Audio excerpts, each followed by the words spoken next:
it translates cross-platform, not just for photographers. It translates for everybody. And I'm going to tell you one thing.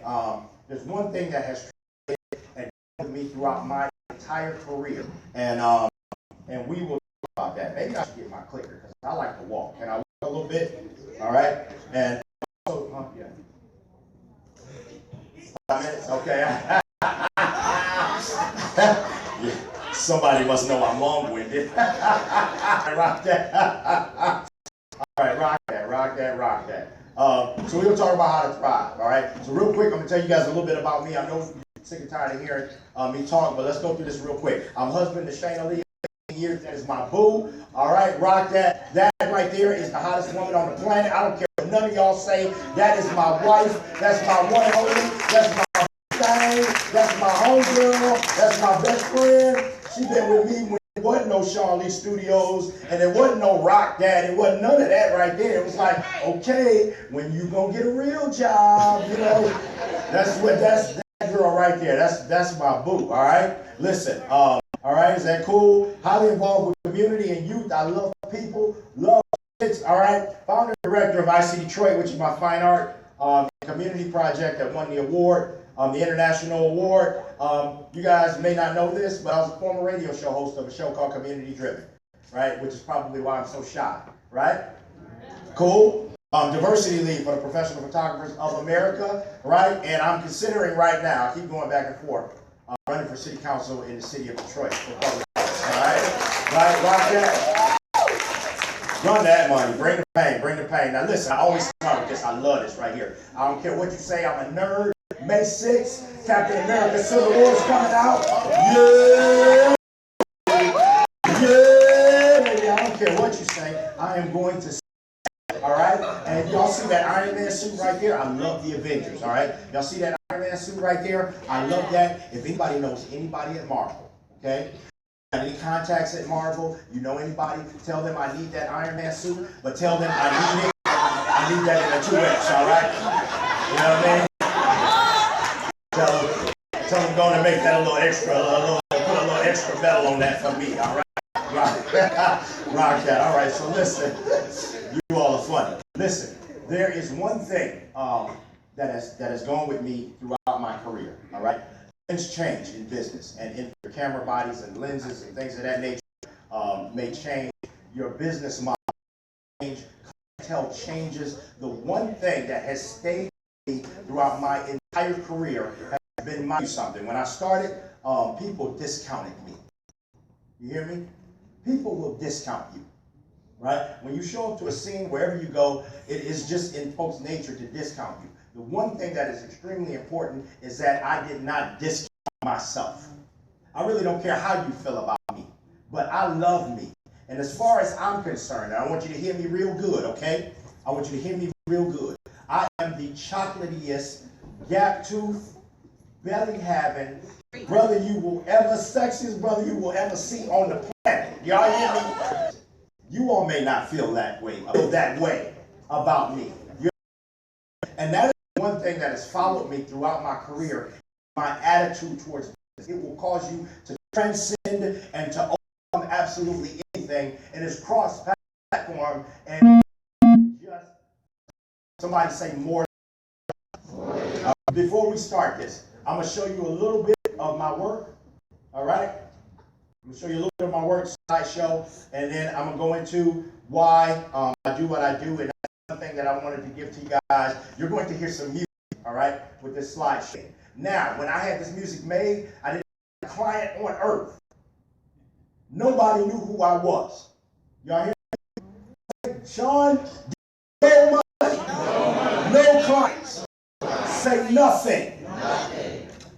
When I had this made, all right, about within 5 months, right? You go to school, you get your education, you buy equipment. It's expensive, am I right? Education is expensive. Y'all know lenses are expensive, and camera bodies, all that stuff is expensive. You know what I'm talking about? And so you come out and you set your price points at what you think you're worth and what you're valued at. And so I set them there. And people will be like, Sean, I don't know, why should we use you? I didn't go to Olin Mills, right? And I got sick of being compared to an Olin Mills or a Sears or a Kmart photography. And let me tell you something, I got angry because I hate mediocrity. And I didn't want to be tied to it. I did not want to be a rebellion. I had this music made. Now I didn't have no clients, no money, nobody wanted to use Sean. But in rebellion to the attitude that I was regular and like everybody else or every other regular photographer or photography entity, I said that and I fought and I had this music made, right? And y'all gonna hear in the music, y'all gonna hear stuff like, greatest in the world. I had nobody knew who I was. Nobody in the world knew who Sean was. But it was my attitude and how I felt about me. And one thing you need to know, people will believe who you think you are. And if you take any one thing away from me, and from this today from me, is that the one thing that will transcend and change your life is your attitude towards things and how you move forward. All right? Is that cool? All right, rock that. So I'm gonna play this and then I'm gonna talk a little bit and then we're gonna give it. Sean Lee. Portraits. Sean Lee. One of the most cutting edge photographers on this planet. One of the most cutting edge photographers. Cutting edge imagery. Visionary photography. In a great world. Sean Lee. When you need your image taken to an entirely new level.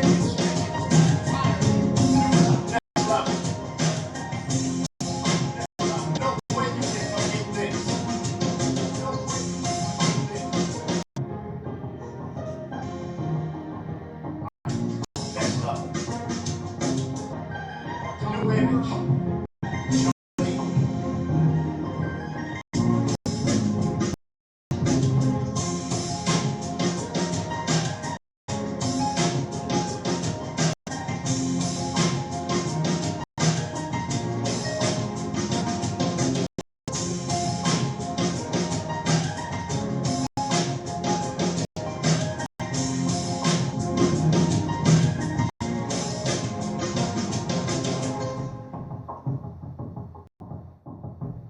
Ladies and gentlemen, presenting one of the greatest photographers on the planet Earth, Sean Lee of S3 Portraits, coming to a studio near you.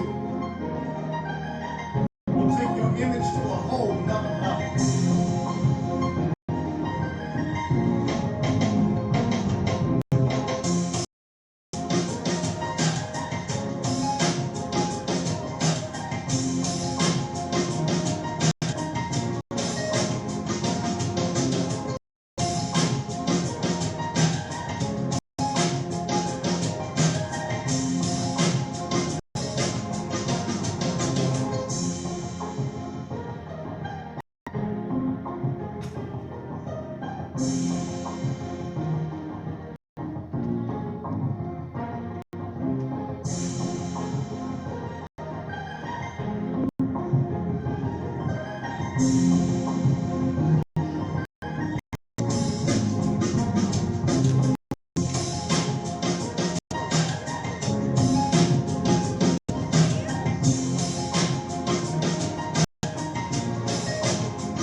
Cool. Did y'all hear that? Greatest of my journey, right? Of wanting to get better and wanting to do better and learning and learning and learning and going hard and going hard and going hard. So if I leave anything with you today, I'm getting emotional because I'm full, right?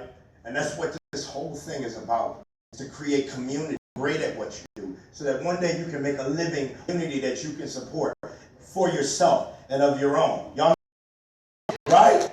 Rock that, right? So, if you take away anything from me today, is that failure is just not an option. It's just not, it's not in the equation. If you think that way, there will not be failure. There may be obstacles, but failure is not an option. We're going to jump it, we're going to chop through it, we're going to hurdle it, we're going to grind and drill up under it. It's not an option, so we're going to keep going. And that is the one thing that has followed me throughout my entire career. Never accepted No. All right? Get them up right now and get ready to get them on this tour. I would appreciate that. That'd be great. Rock that. That's all right with you, Big Dreamer. Is that cool? Rock that. Rock that. Now, this guy's going to tell you his story. Now, to look at him, you'd be like, okay, he's a regular dude. And he'll walk up and talk to anybody. As a matter of fact, as he walked up and talked to any of you all, just started talking to you, right? That's who he is. But let me tell you, and he's going to tell you more about his story. This is the motivational part of what we're doing today. And the Big Dreamer came from absolutely nothing, right?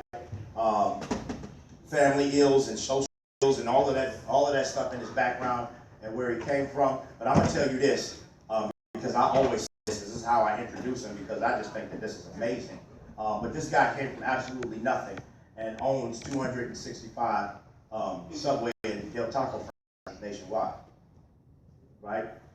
Yeah, okay, good, because good with like 2 or 3 of them. You give me 2 or 3, you know what I mean? But how does a dude come from nothing and builds that type of success? And it's just a regular guy, kicks it with everybody.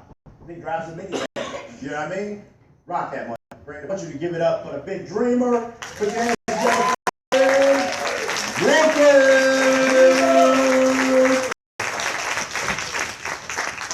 I aspire right here. Because when he talks about confidence, you know, I have everything in my life. I have everything. People are surprised that I can speak now to 5,000 and 10,000 people. But if Keith B. Dixon was here, Sean heard from my wife I've known since the 4th grade. Been married to 20 years. I never asked her to marry me. I gave the ring to her sister because I was that shy. Then I found out if you put yourself out in the world like Kanye, you can explode. You can explode. So I'm going to start off for the photographers. This camera here belongs to the best, the phenomenal photographer in the world, the #1. Who can tell me who that camera belongs to? Me. That's good. I love that. But we don't know who that belongs to. You know why? Because to be a success in photography or life, you have to take that camera out of the bag. How can you ever see your greatness, your full potential? How can you see the beauty of the possibilities that's coming through that lens if you never take that cover off of it? Now, some people will say, I need it. Big Dreamer, come on. I need the big Canon, the Nikon, the $6,000 camera. Start where you are with what you have, because what you have is plenty. What you have is plenty. And Sean talked about belief. Haas talked about the belief in Kanye. You don't have to like Kanye. But there's 90-year-old people that don't like Kanye West. Do they know his name? That's right. What do we think about? We think about Muhammad Ali, right? He was the greatest. A humble man, but he wanted his name to get out in the world. So you have to build up self-confidence. You have to. And I know there's people out there saying, you guys, I hear it all the time, but Big Dreamer, you don't know my story. Listen, when people see me driving my Lamborghini, my Ferrari, they know my glory, but none of them know my story. Very few people went for staff writer. It's called Dream, Grind, Hustle. Right? Because I tell you, you should always have to surround yourself with people who are smart. Dr. Dennis, who wrote Think for the Black Entrepreneur, said if you are the smartest person in your group, you better find another group. So you guys here are surrounded by phenomenal people like Ralph, Mark, Keith B. Dixon, George, my brother from Columbus, Ohio. George and I grew up in the same neighborhood, the same area. So you got to surround yourself with people. And you want to get away from those I people. Name I? I don't have the money. I don't have the time. I don't have the talent. I didn't come from a rich. How hard it is to make it in the world. When you know how hard it is when and the principal brings you in and tells you to sign some papers, and you say, why? Because he tells you, I know your family. I know your brother killed people's on death row. I know who your family is. I read about her. You have sisters who are prostitutes.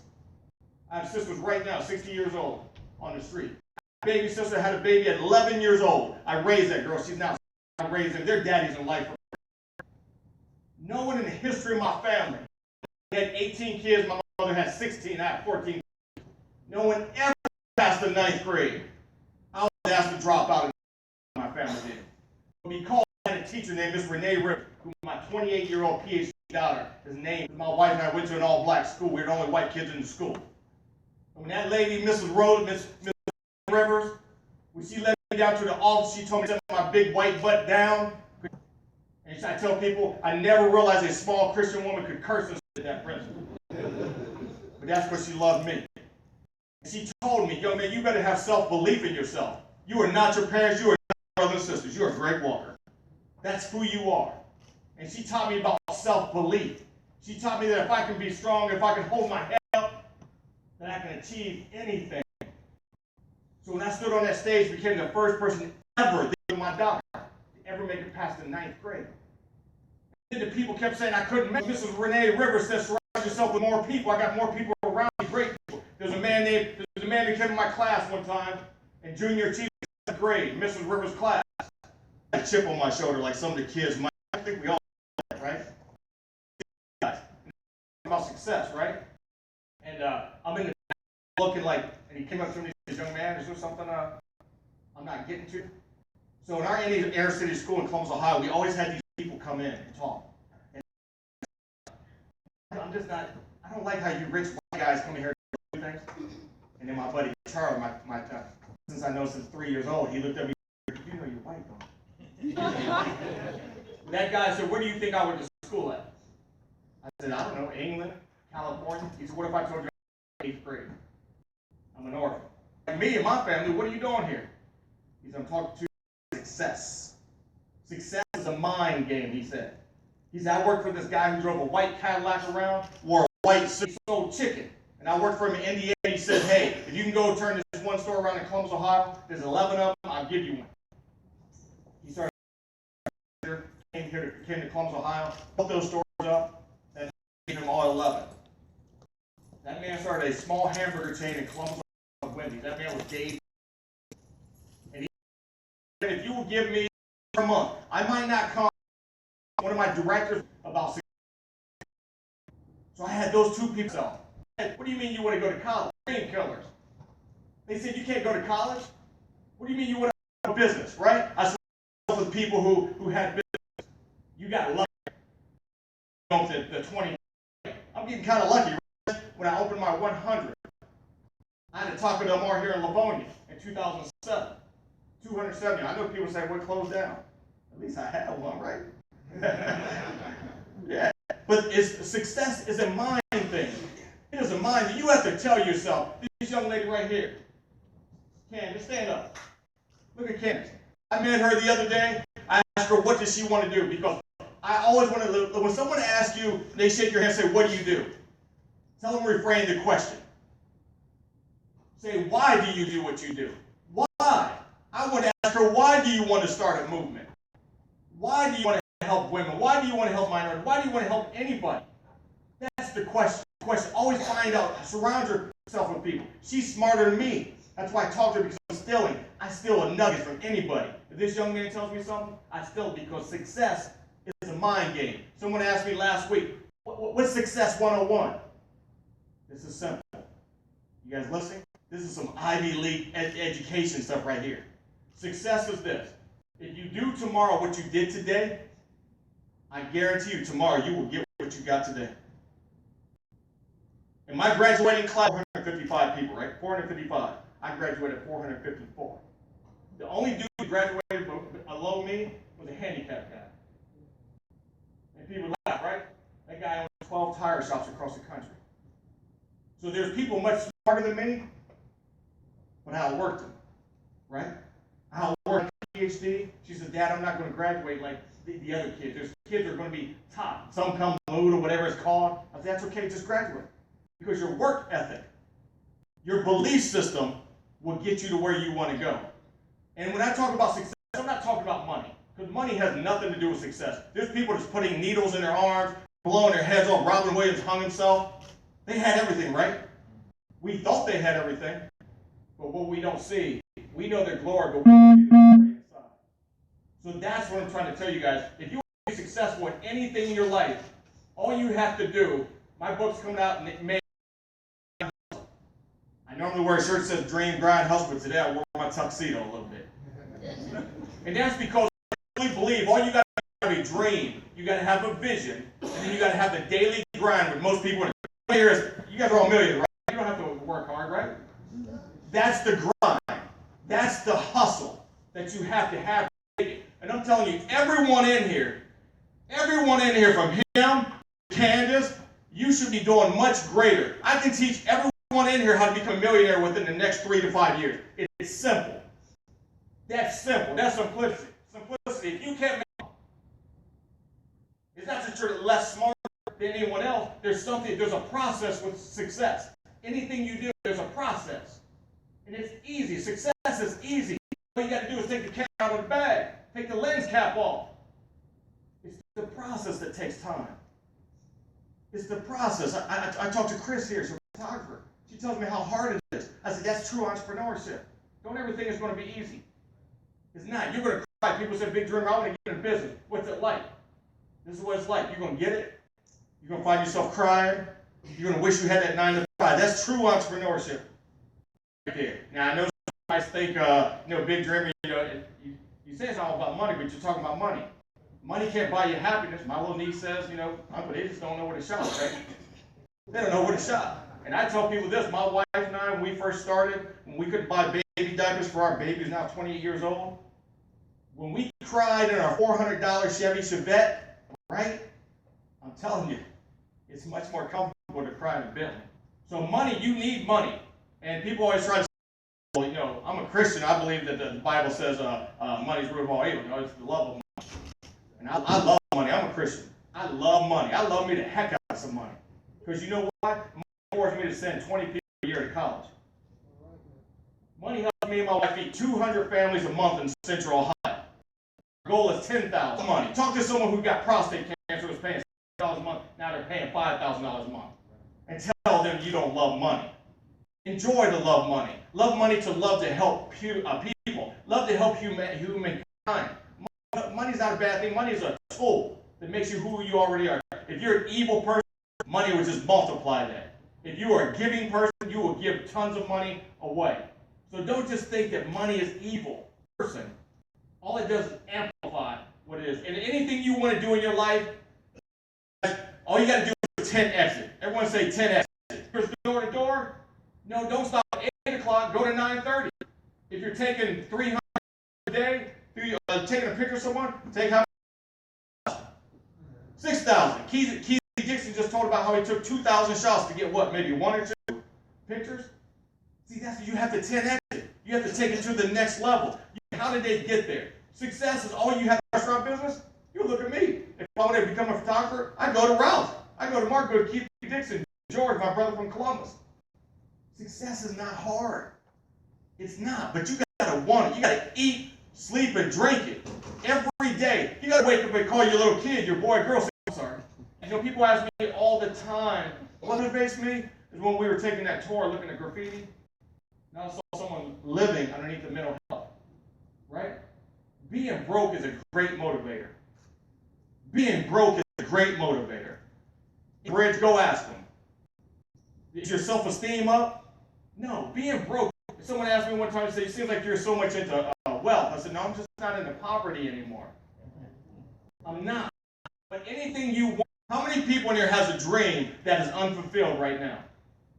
How many? So my second question is, why are you not attempting to get that? Why? One death.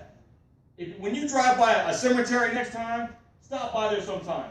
Look at the date. 1868, 2016. And think, what book did that person have in them? How many restaurants did that girl could open? How many people who want to be a cosmetologist who never picked up? Will that be you? Will that be you? Will you be on a rocking chair, if we're lucky, if we make it that long, on a porch rocking, and you don't buy it, you stop at 80 years old, and it rolls down your face? Because you realize you never took a chance in life. Fear is a myth. People refer to fear. Jack Canfield, Chicken Soup for the Soul, says fear is a myth. It's not going to smack us. And how do you keep the door down? You can't get around fear. You got to go through it. And the people who do that are the people who live great lives. They die with scars all over. When I die, there's scars all over my body. from the chances I took. I'm not any smarter than you, any smarter than my 14 siblings. But what I'm not going to do is take a risk. I will jump off here to get what I want.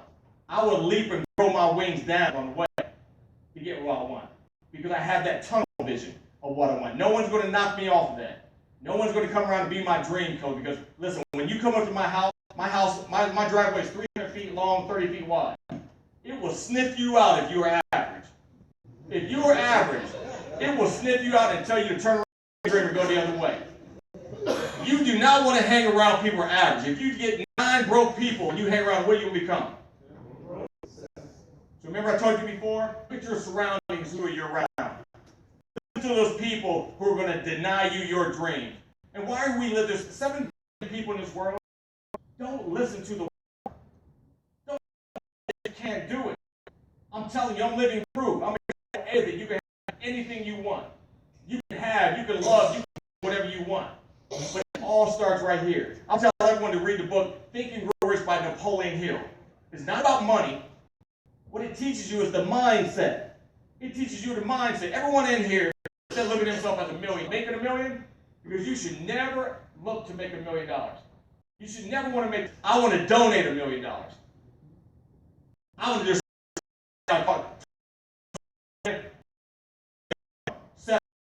guy who was make 7-figure income. I said, can you tell me how much $1 million on this? He said, what are you talking about? Tell me real quick, $1 million. I can tell you it's 83,333 cents. You better know your numbers. In any business, in photography, you better know your numbers. It's not just financial, you better know every number in your life, right? And you got to know those financial numbers. You have to know those financial numbers. Because if you go buy a $6,000 camera and you're only taking, I don't know, around $100 worth of pictures, you're going to be broke. And you don't want to be sitting next to your brother and sister named Broke, right? Between Broke, and then what's that you? The third called Broke. So guys, I want you to understand, I want you to go after every dream you have. Right now, when you leave this room, I don't care what happened 20 years ago. I don't care what your mommy did, what your daddy didn't do, what your brothers and sisters did. That means nothing. You need to get away from those 7 people called excuses. When someone gives me excuses, I say, you're doing this, and you need to do this. Use excuses, why they can't do something. You heard Sean, he started with nothing. You heard siblings. If I can do it, if Sean can do it, it's not a myth.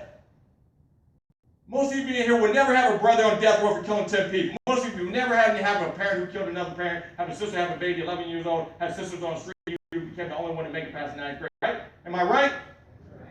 So when I hear students, I hear adults tell me, well, Big Dream, you don't know my story. What's your story? Your mom and dad got in a fight?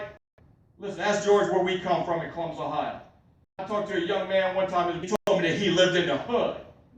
I said, brother, I grew up with your mom and dad.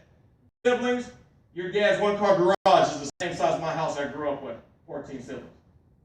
So stop it. I tell people all the time, if you want to play that crying game, I would defeat you every time. I would defeat you. The Florida winners. I should be able to cry in that corner, right? But I'm not. Because I'm out there. I know there's a better life.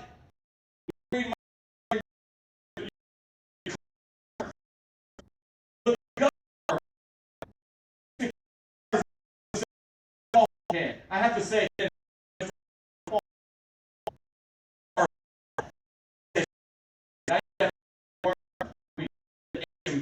so we got food because our parents were addicts.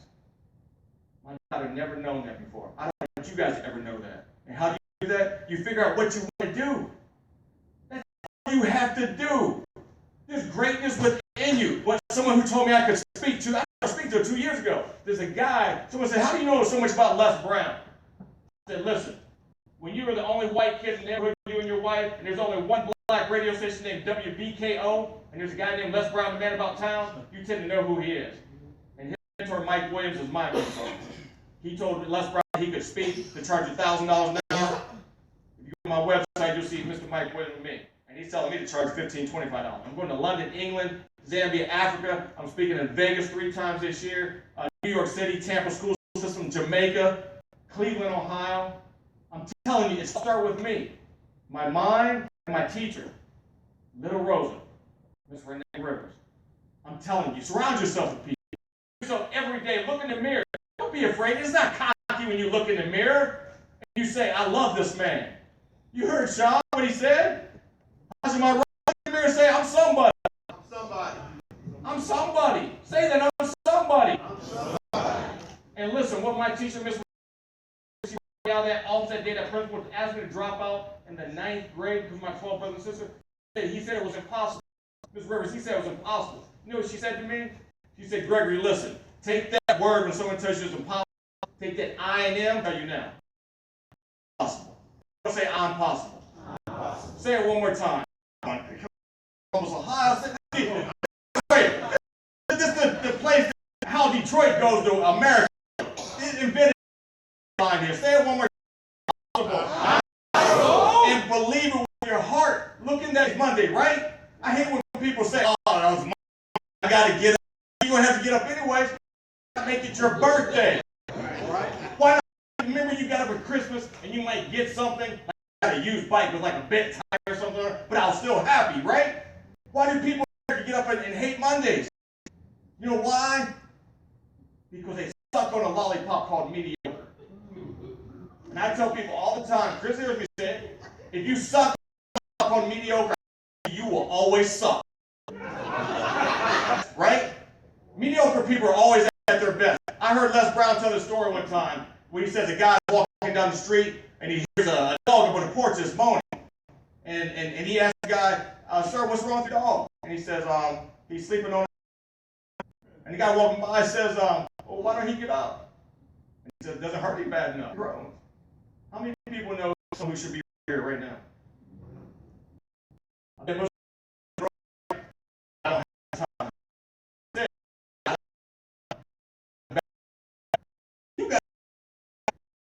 I had the money. I had for 20 years, this girl I met in 4th grade, my nieces, my nephews. I had everything. So I tell people, if you want to make any in this world, impact. Impact. I didn't want to make sales all my life. I wanted to serve people. Because when you can serve people, without criticism, one of my friends makes $1 million a month. And he asked me, why are you going to Detroit for free? Why? There's people paying you big money to go places. Because I have to give back. My teacher, Mrs. here now. I'm here now because I want to see Candace 5 years from now. I want to see her on CNN like hot. I want to see her making her movement. I want her to go greater. And some people say there's a lot of jealousy in this world. Anybody ever seen people jealous of you? Yeah. And I'm going to be honest, because my wife and I are the only white kids in the neighborhood. We see, when our friends come on, we see them go to a mastermind now. And I'm sure Hodge sees this. Well, why Candace got to have that for? Instead of being in a mastermind helping, just get away from those people. Get around Sean, get around Candace, get around Hodge, get around my brother over there from Columbus. Look up the inspiration, not the motivation. Motivation. Motivation, I can motivate you right now to go out there. I want to inspire you. I want to inspire you to go move the world, to change the world, to impact the world. Because I'm telling you, there's a lot of people to get it, right? My buddy makes $1 million a month. He's on his 5th marriage.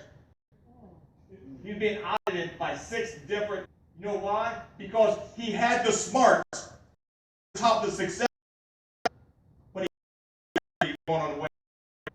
And what does integrity do? If you don't have integrity, and someone said I just met a guy a month ago, and he heard that I own a bunch of restaurants. He said, I'm going to own a McDonald's one day, right? I said, you have integrity. He's out. I'm full of integrity. I'm about ready to blow up. So my wife said, was that your iPhone over there on the table? No, that iPhone you picked up. I don't know, someone left it there. She said, but you put it in your pocket. She said, you told my husband you had integrity. I told her, you would never, because if you don't have, right? And when you don't have character, what it tells you is, you don't have a life that I don't want to follow. I don't want to follow you, and you don't have integrity. Integrity is doing the right thing when no one's looking, right? Listen, I played college football at University of Florida, and this guy came in. They said he was too small, right? They said he was too small at the University of Florida to play football. This guy had the most integrity I've ever seen in my life. He would turn stuff in. We go and eat McDonald's. We go to get some. I forget what the Publix grocery station. Someone dropped the ball, he'd give it back. He had integrity, right? Built character, right? Go to Canton, Ohio, and you'll see this guy has a lot of integrity. His name is Emmett Smith, number 22. you'll see that man. And there's a lot of people said, you hear people all the time, but they have zero character, zero integrity. And that's you surround yourself with people, like-minded people. If you want to become an astronaut, at university, go to Dayton, go to Ohio State, hang around, become an astronaut. If you want to be an entrepreneur, hang around Haas, me, Sean. Remember what I said? Don't worry about having a $6,000 camera, the freaking camera out of the bag. Start with what you have, because what you have is plenty. Stop saying I need this. Planning. There's so many people to buy so many manuals. They're always reading about buying these books, when all they have to do is jump off the stage and get there. Someone asked me, what do you have to do, Greg, to be a rock star in the business world? I said, get up on stage. If you want to be a rapper, I guarantee you, I bet he'd go to a birthday party, right? I bet when Sean first started out, he'd go take a picture. It wasn't big. So many people, I don't know if swing from the stick is a sissy. It's a sissy. That's just me. That's just me. But I have a lot of, but I can't say that a lot of around my friends. I have some people that play baseball for the Yankees who are going to write in my book, so I won't say that when they're around. But no, everyone thinks you have to swing for the fences. You know what I'm saying? In life, all you got to do is get on base. I talked to my friend Carlos Rodriguez, played for the Yankees, and his cousin Alex Rodriguez played for the Yankees. So I asked him, Carlos, how many people are famed for their home runs compared to getting a hit? He said, very few. But most people, they want to have the $6,000 camera, right? They want to jump from CAS. I bought me this camera over here at Best Buy, but I want to be George. I want to be Ralph. I don't want to buy. I want to go through all that pain. I don't want to cry in your Chevy Chevette when you bought 1983. I want to cry in your $200,000 car you just talked about. Life doesn't work that way.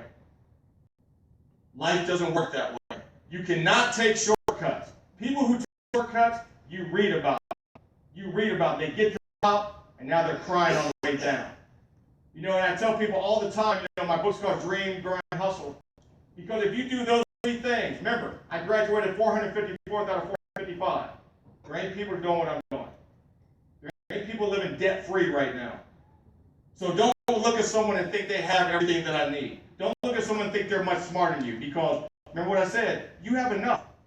What you have, start right now where you are. That's all you need. And seek out people who are doing what you want to do. That's all you have to do. And you have to want success so bad. When you're sleeping, you wake up, don't smell bacon. Smell success. Smell success. You got to want it that bad. Listen, I'm not giving you any BS. The only BS I give you is my belief system. I believe that I could be one of the world's greatest photographers if I really wanted to be. I believe that. It's not saying that I will be there, but I believe that. I believe that I could be as smart as my wife who graduated number 6 out of 455. I believe that. And when you have that belief, possible, your mind is like a parachute now. Now your possibilities, your opportunities come to action. Is that everything I would speak? I told you guys I never asked my wife to marry me 28 years ago. I didn't choose speaking. Speaking chose me. I chose this thing called Toastmasters 2 years ago. My doctor told me 10 years ago to do it. Right? In August, Caesar's Palace, I spoke for the World Championship of Public Speaking. People were hating on me. They said, Greg, what are you doing here? You can't be here. I said, what are you talking about? You don't have your 10 speeches done. You've only been in Toastmasters 6 months. I said, I'm sorry. So I kept asking people, why do people keep saying that? I said, Greg, you have no business being here. Toastmasters ever get to the World Championship of Public Speaking. 1 minute. But you know what? Just like when people said I would fail in life, just like people said I would drop out of high school, just like people said I would go to prison, just like all of my 9 brothers right now, just like people said that I would be on the street like my sisters, just like people said I would have a baby under 12 years old, I didn't get the memo. I didn't get the memo that I was the camera out of the bag, I took the lens cap off the lens, and I saw my beauty, I saw my greatness, and I saw my success. That's all I want to say. Thank you guys very much. Listen. We want to take this opportunity. We want you to answer a few questions, if that's all right. Because I'm going to tell you right now, I know this brother right now. He told you how he didn't talk most of his life. Up for it right now. Make it up for it right now. So listen, Greg, go ahead and take, anybody have a question? I'm great at chicken wing answers. wings, I'll let you any question. Any sauces? Ask anything you want. Anything you want to ask anything.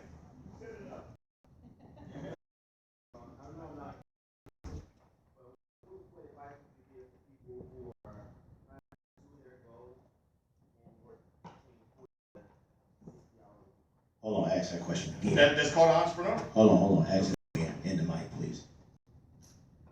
I said that person who works 40 hours plus a week.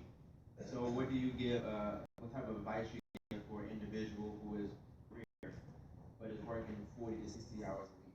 How many hours? I tell people when my book's called Dream Hustle, right? People use the word hustle too much, grinding. When I heard a kid say, "Hey, Mr. Walker, I'm grinding. I work 55 hours." My wife said, "My husband slept 3 years in our first business. He left 1 hour." You got enough time, Chris. We were talking about that. You got enough time. Maybe you might have to sleep a little less. You know, Thomas Edison slept 3 hours a day. He did pretty good, didn't he? I slept in my store for 3.5 years. I did pretty good. You got to find the time. Because if you really want success, you will find the time. You won't make excuses. You can make all the excuses in the world, but you can get up and say, "This is mine." Excuses. Hodge could have made excuses. George from Columbus, my brother, we could have made excuses, right, George? We could have made excuses, but we didn't. So find the time. You know, with route 14,040 minutes in a day, 86,400 seconds in a day, everyone has the same time, right? How we use that time is up to us. So you have enough time. Like I said, you're going to cry sometimes. You're going to cry. I'm sure Sean wept before. I'll tell you, I cried all the time. All right, rock that. All right, next question, because I feel it. I feel you getting riled up, brother. It's in it. You know what I mean? One last question. Hold on a second. Let me come over here. Right. And they're passing out my card now. I'm almost finished my book. We're putting some of my athlete friends on the cover. So on the first day it's released, and you send me, you'll be able to get the digital copy on Amazon for 99 cents before it hits Barnes and Nobles throughout the country. So send me that email. Let me know you were at CAS, and you'll be able to get the digital version for 99 cents. Can you tell us the story of how you got your first?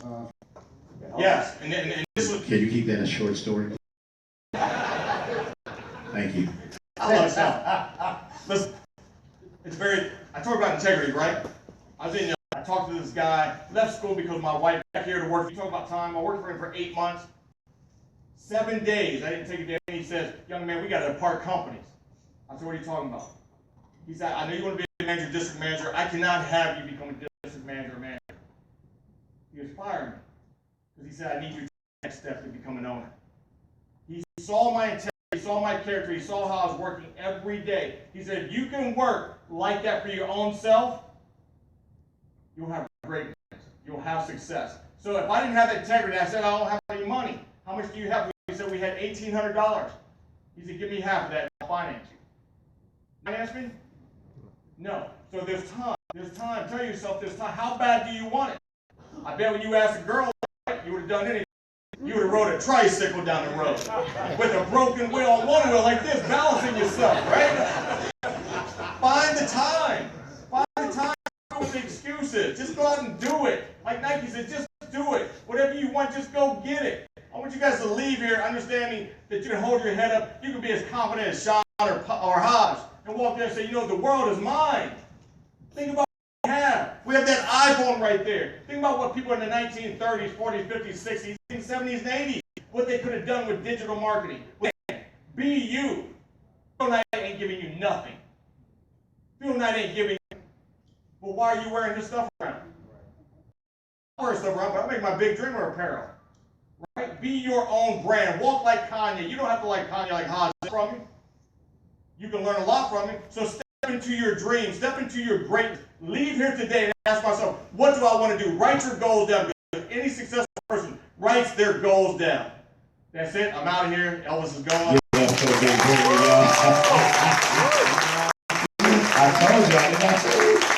told you. Oh my goodness, he got his wing. How runners go? I don't run. I run and they just keep running and running and running and running and running and running and running. Rock out. Give a Big Dreamer one more round of applause. All right, we got how many in here in photography or just business period have a website? And how many think they may need to improve the website? They need to know a little bit more about the website. Well, guess what? We got PhotoBiz coming here. PhotoBiz is sponsoring this event as well. They have actually sponsored the CAS 2016 website. Okay, so when you go to the website, that is done by PhotoBiz. Somebody say rock that, yo. Right, so we're gonna set Brent. You see Brent up here in this nice pink shirt. It's wonderful. Give Brent a big round of applause. Rock that, Brent. Pound it, man. You know what I'm saying? Real men wear pink. You know what I'm saying? So listen, but before we do that, while we're getting set up, we'd like to ask LaToya Elliott to come to the stage, please. Yes. Come on down, Miss LaToya Elliott. Come on down, Miss LaToya Elliott. Rock money. Yes. Come on out to the middle of the stage, please. Come on out to the middle of the stage. Miss LaToya Elliott, event planner. Give it up for Miss LaToya. Yes. Yes.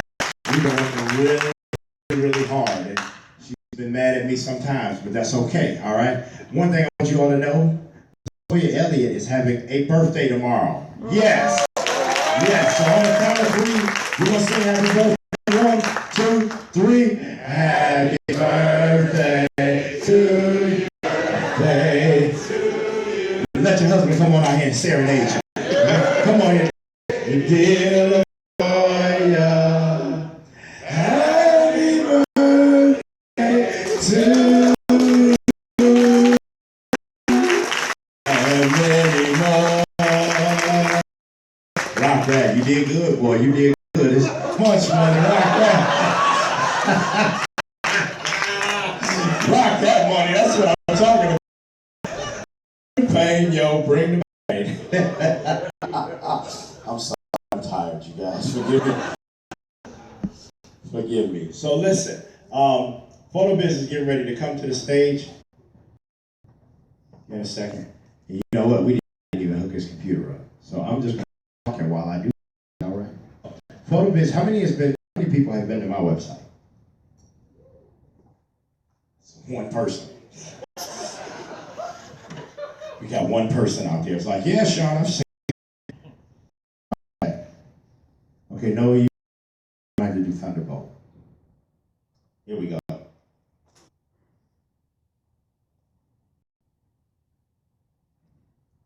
And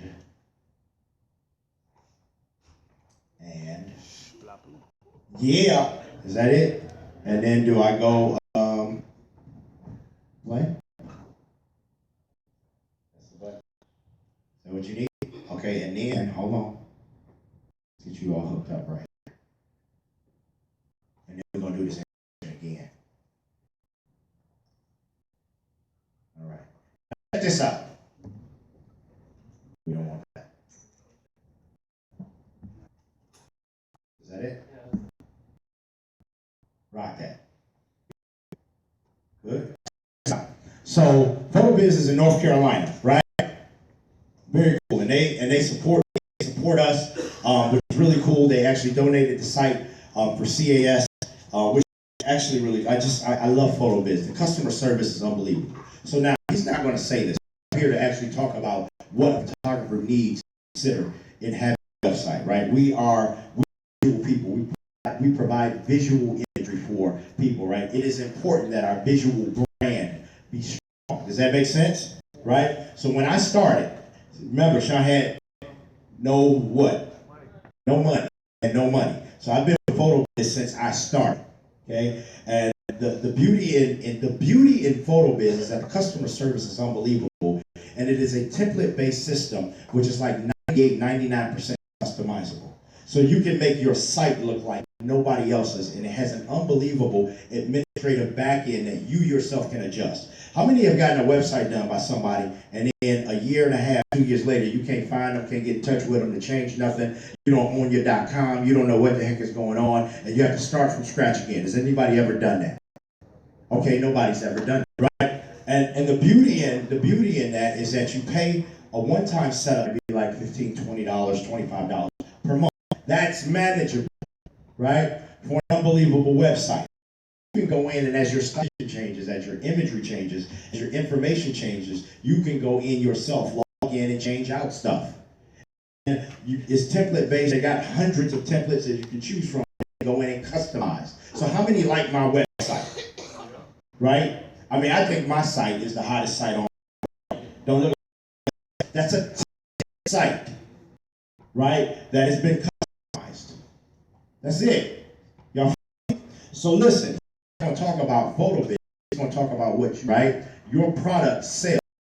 It shouldn't be you talking, you're a photographer, right? And so your product should sell. And if you're a visual artist, your stuff cannot be wrong. Pixelated stuff going on, and you know how you crop photos and squeeze together? You can't do that as a photographer, right? So we're going to introduce Brent, who is originally here from Michigan. Give it up for Michigan. From North Eye, away from North Carolina, photo biz, Brent. Minutes ago. But anyways, like I said, nothing about photos here, just your basic. So, if you guys have any questions, just stop and raise your hand. We'll go through it. It's much easier than doing it at the end. So, just your basic. This entire presentation can be set up in one very short idea, and that's know your brand. So, whatever you're doing, don't try and be everything to everybody. What type of photography, what type of image you do, where you want to be on social media, don't try and be everything to everything. Just start, know your home base, and grow from there. Website will. I'll go through a couple examples of some good sites. I won't go through examples of bad sites because I don't like people, but you can kind of see it. You pull up, see, wow, that really needs some work. So, master your online brand in 5 simple. So, the internet, it's not the magic solution to get business. So, this isn't Field of Dreams. If you build it, they will not come. You gotta work at it, and you gotta own it. So, because you're on, doesn't mean you're necessarily doing it the right way, or people are coming. So, there's a lot of different tools that you can use, and you just gotta start small, finish small, and work up from there. So, like I was saying, start with a clear understanding. What is it? Are you a wedding photographer? Are you a food photographer? Are you a senior photographer? What do you do well? Focusing on that. So, same thing. Websites, primary business tools, give yours their purpose. So, 5 easy steps. Step 1, find purpose. Is it obvious what you do? When somebody comes to your website, what are they seeing? Are they seeing some landscape photography with some photography and a baby on a blanket? They don't really know what's going on, so when they come to your site, they got to know what it is you're doing. So you can't get over the importance of it. Don't try and be everything to everybody. So focus on your bread and butter. Same thing, just a little different. Help visitors connect with your brand. So is that website that you have user-friendly? Are there a ton of drop-downs? Do you have it segregated by what you want to do? Do you have a blog that you update? Just very, very easy steps. Just know how to see it. Select the best images for your audience. So we see primarily having a photographer website, business website, is that they want to put everything they've ever done fantastically on their website. And so they have 2,000 images on their website. And like images, so it's as you're talking to their customers and seeing what they like, make sure you hit those on your website. 9 times out of 10, your favorite thing. It's not going to be that great post, great lighting that you have. It's going to be what that customer saw and liked, because that person is going to pay off on it, not necessarily what you like. So that's kind of know how they connect with it.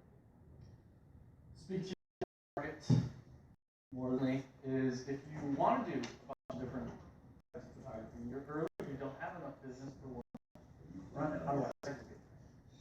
Very easy. You just create subdomains. I don't want to get too technical, but basically just your drop downs.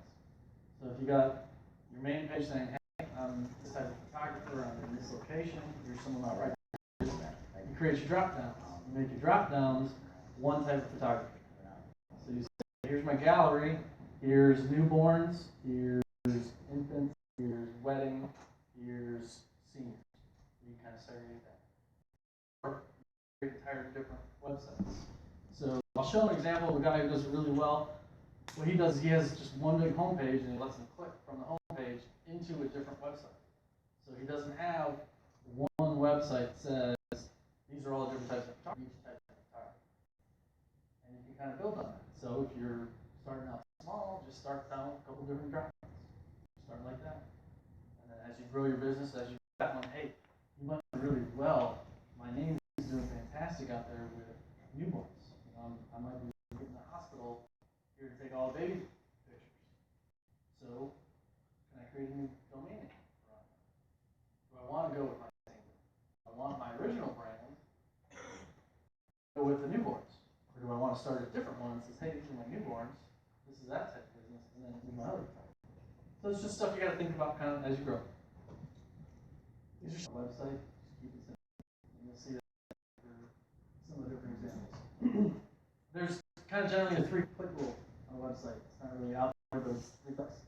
If you find that your site just how there's a ton of different tools that you can use that you can ask for help with. Those things are Google Analytics, AdWords, all these other things are add-ons to your website and integrate with it. They're all great tools to figure out how people use your website. As soon as you get a website, again, the website's not for you. For your customer. Try and get neighbors, try and get friends and say, hey, take a look at this thing and tell me what you think about my website. Because I guarantee it's not going to be what you like about it. It's very strange because you're a creative mind, you're a photographer, you do these images absolutely fantastically, but that's not necessarily who's buying them, otherwise they'd be doing what you're doing. So you just got to think about that when you're building a website. Is your website built for mobile? Biggest thing people overlook. A lot of people on their mobile phone. They build it on a tablet, they build it on a desktop. And when you're doing that, you're not looking at your own website all that often. 3 months down the line, 4 months down the line, you're just sending people to your website. You're saying, oh yeah, go to brentcoles.com. Go check out brentcoles.com. And if you haven't seen what brentcoles.com looks like on your phone, you could be sending them to one very poorly situated website. Because what happens is on the technical aspect in the back end, it works entirely different on a cell phone, on a tablet, and a computer. There's 3 different ways that it can pull up, and it has to do with auto size. Also has to do with your internet. As you're doing these things, is the provider that I'm using going to work on a mobile and tablet device? Forget the statistic out in my computer somewhere. 90% of people have a mobile phone, and 60% of people start the buying experience from a phone. Start from their desktop and not at home. So some things that you don't think about, but start and then forget about it 6 months down the line. Something may change. The company you're with is not keeping up with it. So you just gotta kind of maybe set a reminder quarterly or something and say, hey, I just gotta check out what it looks like on the mobile device. This is big. Because you can't have it saying, hey, go look at brentcoles.com. Go look at my program. If you haven't looked at your work and saw what it looked like on that site and they're sending it to it, cannot be good. Step 3, branded domain and email. Very cheap to do. That helps.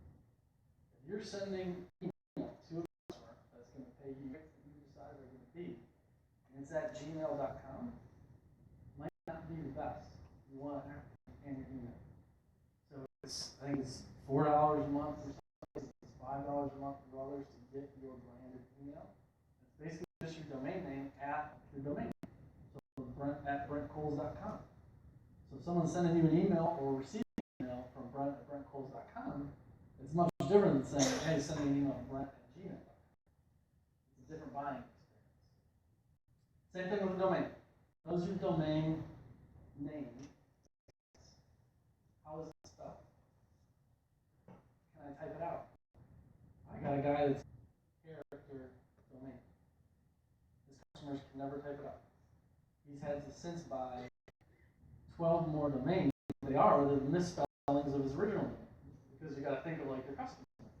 So if you have class.com it may be, somebody misspells it with one S, where are they going to go? They're not going to think about that, because then it also gets to kind of the laziness of the consumer. So how many times are they going to go through that misspelling until they find it? So you got to think about that as it's an easy step that everybody overlooks. How many other Brents are there? Is there another Brent in Detroit that's doing photography that I'm going to have to compete with? So when they misspell that, they go to his website. It's just something that it says once you pick your domain name, it's with you. That's what you start building things with, like SEO, brand. It's all part of it. It's all something because it's a big piece. It's not just your website, it's how they get it. You're doing, yep, there you go. Does it fit? Step number 4, getting found on search and social. It goes back to trying not to be everything to everybody. Starting out, they want to have a Facebook page. They want to have Pinterest. They want to do Twitter. I want to have a blog that's 14 pages long. Can you keep up with all of that? Because when somebody buys something from you, you bet they're going to search for you on all those things. They're going to go to Facebook. They're going to go to all the social media aspects and see. They're going to go to your website. On top of everything that we just talked about, if they go to your website, you got a blog there, because it was a great idea, and I love blogs. Blogs are awesome. And the last blog update you had was 8 months ago. You might lose that customer. What have they been doing for the last 8 months? Well, you've been busy. You've been working on photography. They don't know that.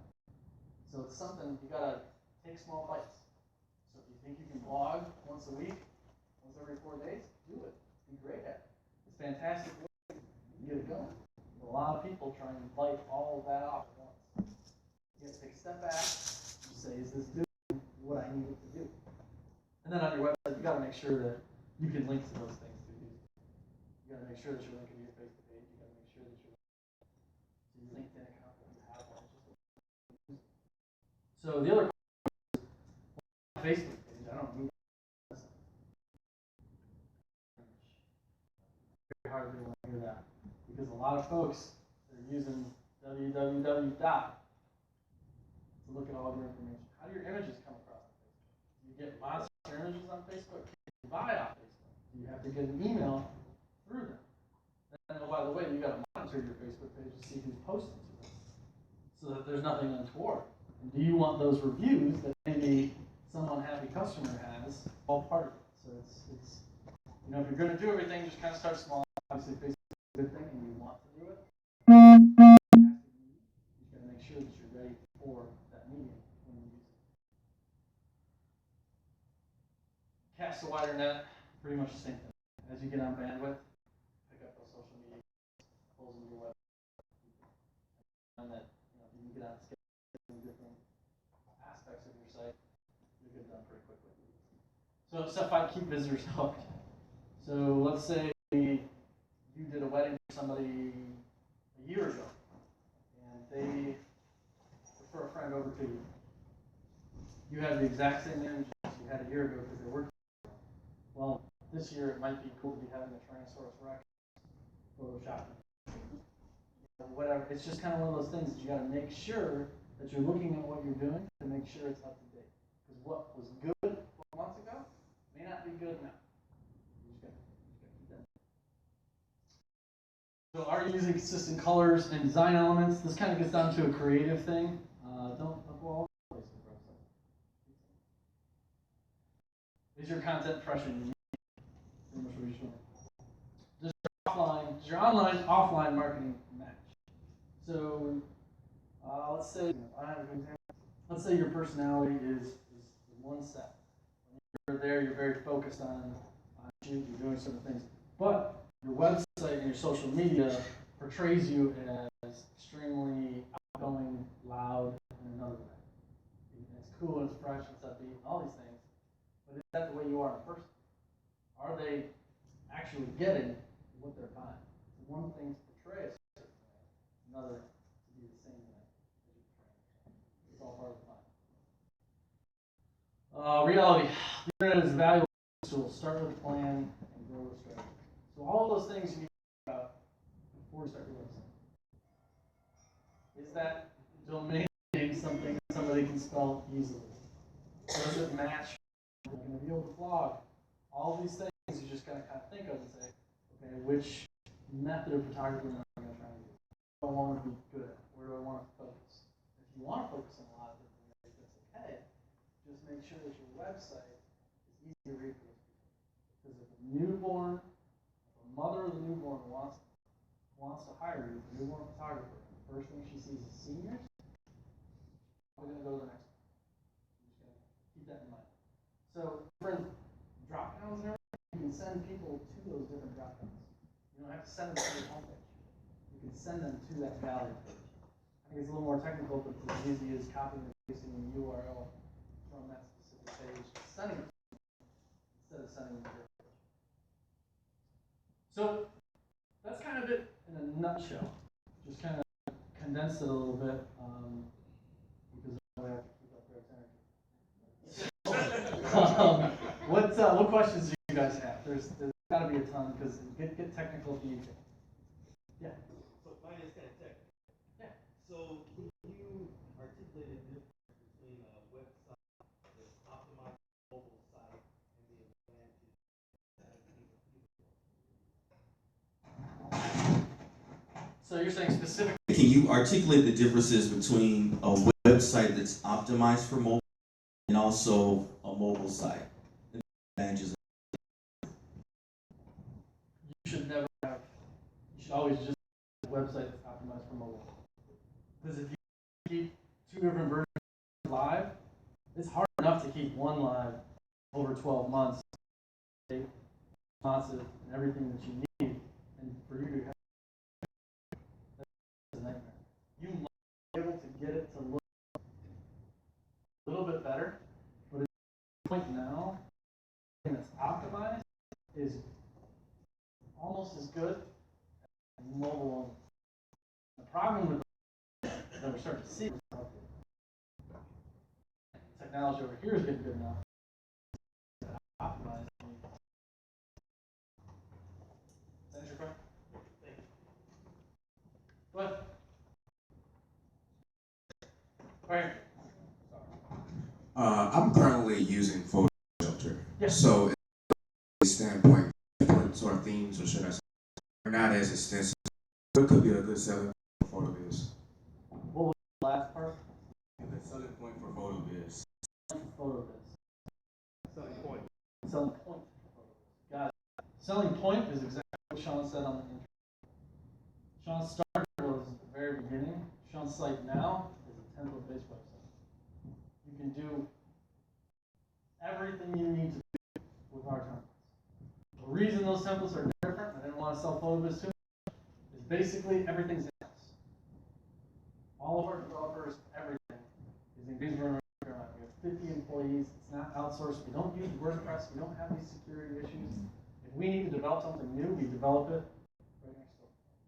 We have 7 full-time developers, and that's all we're doing. And that's why I customize the template in a way that Sean can, that you can't in Photoshop. All right, you guys see this?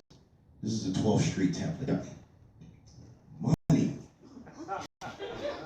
So proud they use my site for a template, right? Is that cool? But what's cool about this is that you see right here on my site, it's really gray. Template is orange. You can change that color to probably pretty much anything that it needs to be. You can change. You see right here now. I'm doing. You see right here. You can choose from any number of fonts to change that. You see right here the social media icons. You can change the social media icons yourself. You can choose to have them there or not. This can be a welcome. This could be a home page. All of this could be set up differently. You guys see this?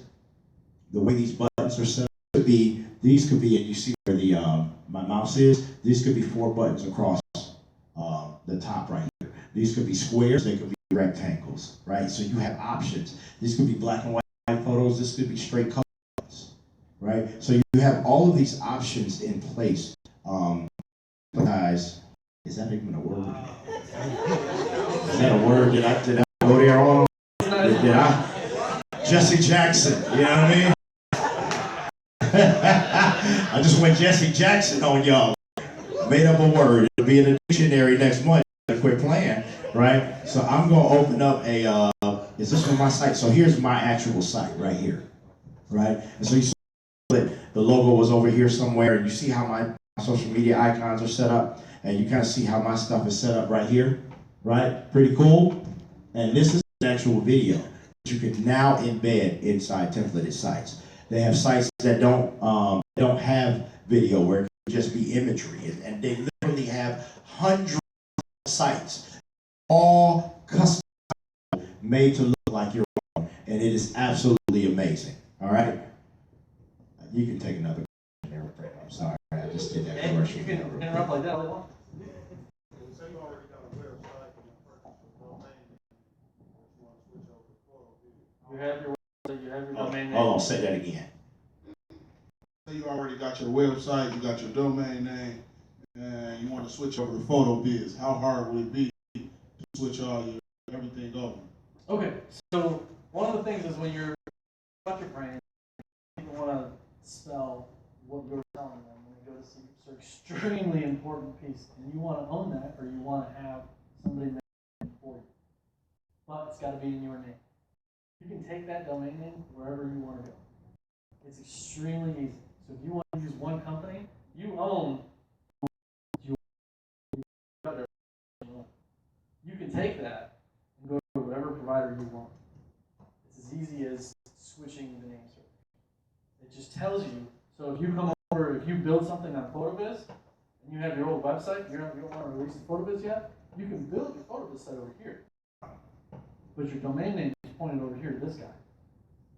So your website's still up, but you're developing this guy. And you say, hey, I want a PhotoBiz, I want to point my domain name to you. Suddenly, all it is easy as pointing it here instead of here. Very, very easy. And you own the domain name up here. It's just where it's pointed. They don't have any ownership over that. And it helped because I've been there. You call customer service and they will help you through every step. So if you don't know and you want to switch your stuff and you don't know what to do, they'll help you they'll walk you through the process. One of the things that I love about PhotoBiz is their customer service is absolutely amazing, right? It's one thing to get a product that's a good product, but then to have somebody on the other end that will help and walk you through and spend time with you, ABC. I don't care what you don't know or how illiterate you be, they will work on your task to make sure you get to where you need to get to. Unbelievable customer service. And when I say that, I mean that, and I'm not talking about that. I've been with them since I started, okay? And I started in about 06, all right? So that's been about 10 years, 10 years that with PhotoBiz because their customer service is absolutely amazing. All right? Cool? Was that it? Rock that. Give Brent a big round of applause. Check this out. It is definitely worth a look. Brent's table is right out here with PhotoBiz. Go check them out, all right? And if you don't believe me, and you want to date them, right? Thanks, Sean. You want to court PhotoBiz? Well, I mean, you know, it's gotta be the picture. yeah, well, I mean, you could choose to. I don't even want to go there. All right, we're going to leave that behind. Do your research, right? Go there, check things out, see how it looks. Look at the site. Let me say this as well. All right, with my name, you get 50% off a setup. So when you go to photobiz.com, or if you decide that you want to sign up, if there's a template, it's like $125 setup, something like that. 120 setup total. You enter in the name Sean. When you check out, you get 50% off of setup. So that's completely in half. Cool? All right. That's correct. All right. So 20-second commercial since I'm allowed it now. What do you say? It's basically that 50% off. It's a setup fee. We have a setup fee, and then you have a monthly fee. Plus is what you get. Hey, you pay 25 plus 35 plus 85, whatever it is. The setup fee that you get 50% off on. What that is we have 4 people that do nothing but welcome new customers to Photos. Within 2 days, call you and they basically go through what I just asked. What's your brand? Do you have a logo? How do you want this to work? We recommend going this way, working with you, showing you everything you need to know, and introducing you to the support department. That's if you use the Sean code, it's 50% off. So it's $72.50 versus $120.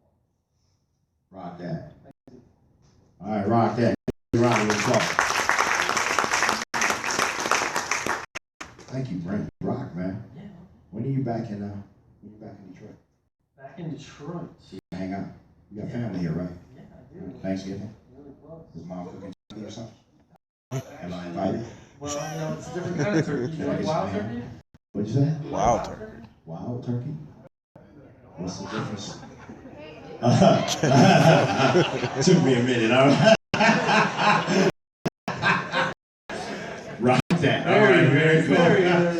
Very cool. Rock that. Listen, I want to take this opportunity. All right, rock that. Real quick.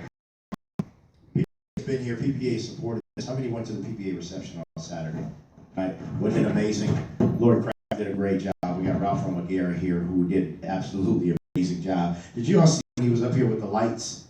And I was back here messing with the lights with him, and I was like, and Ralph was like, Sean, we don't say that term anymore. Was that not hilarious? Did Ralph do a good job? Give him a big round of applause. Ralph is a huge proponent of us.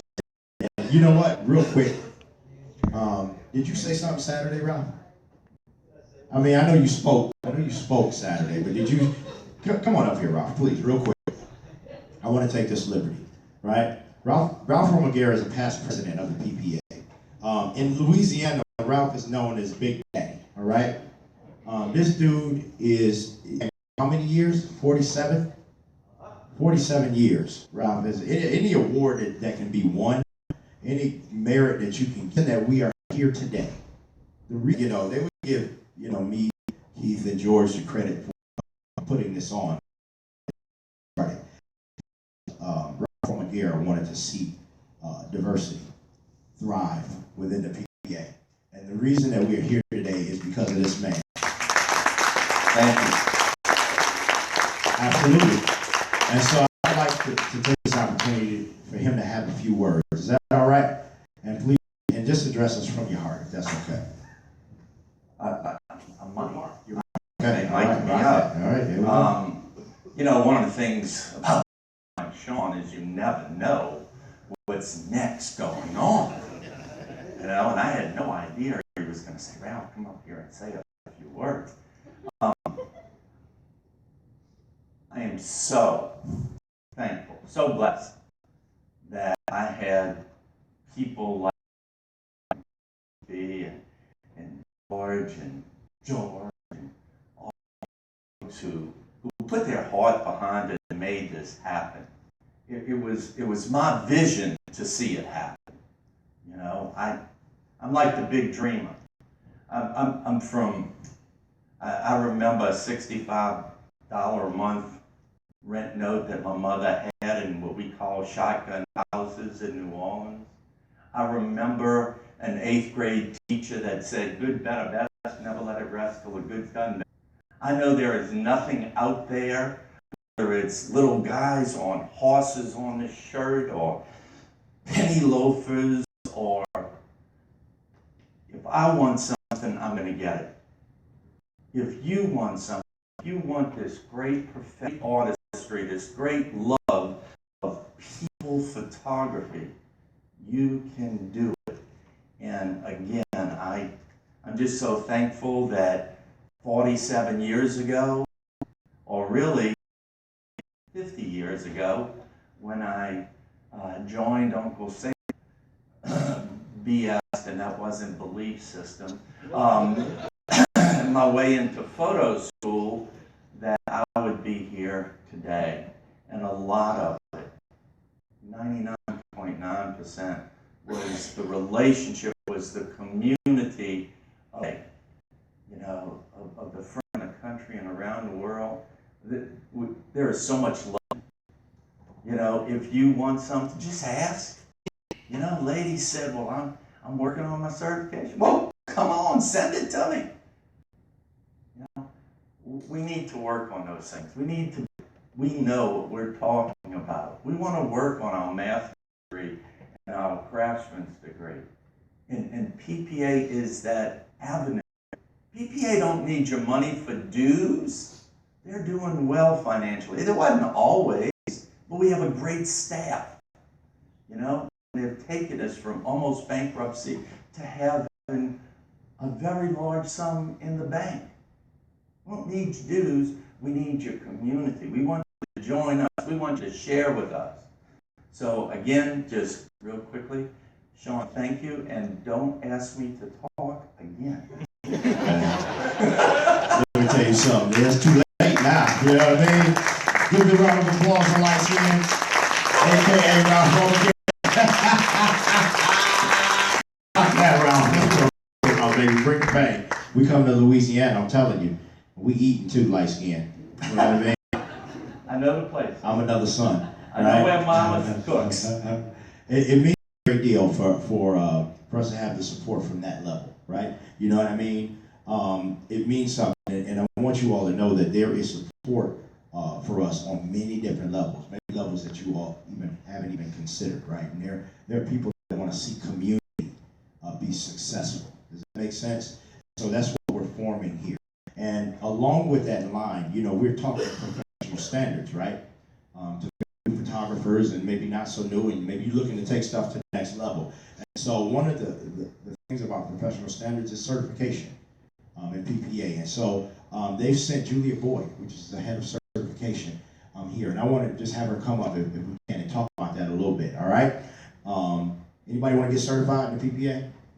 And we're going to start to disseminate information and start to put a program together so that we can go through certification. Is that all right? Because listen, let me tell you the truth. I went about this thing backwards. I am certified, right? So by the time Imaging San Antonio comes along, I'm walking across the stage with my certification. Who want to go with me? Right? Who wants to? I'm serious. Raise your hand. If you want to go, if you want to walk across the stage too, put your hand up, because we're going to be learning together, all right? We're going to be sweating bullets and all of that stuff, taking tests and submitting images together. Is that okay? All right, rock that. So listen, we're going to turn this over to Miss Julia Boyd and let her speak to you for a little bit for certification. Cool? Yeah, Rock that. great. I'm not shocked that you're asking me to speak like Ralph, but I'm happy to come up here.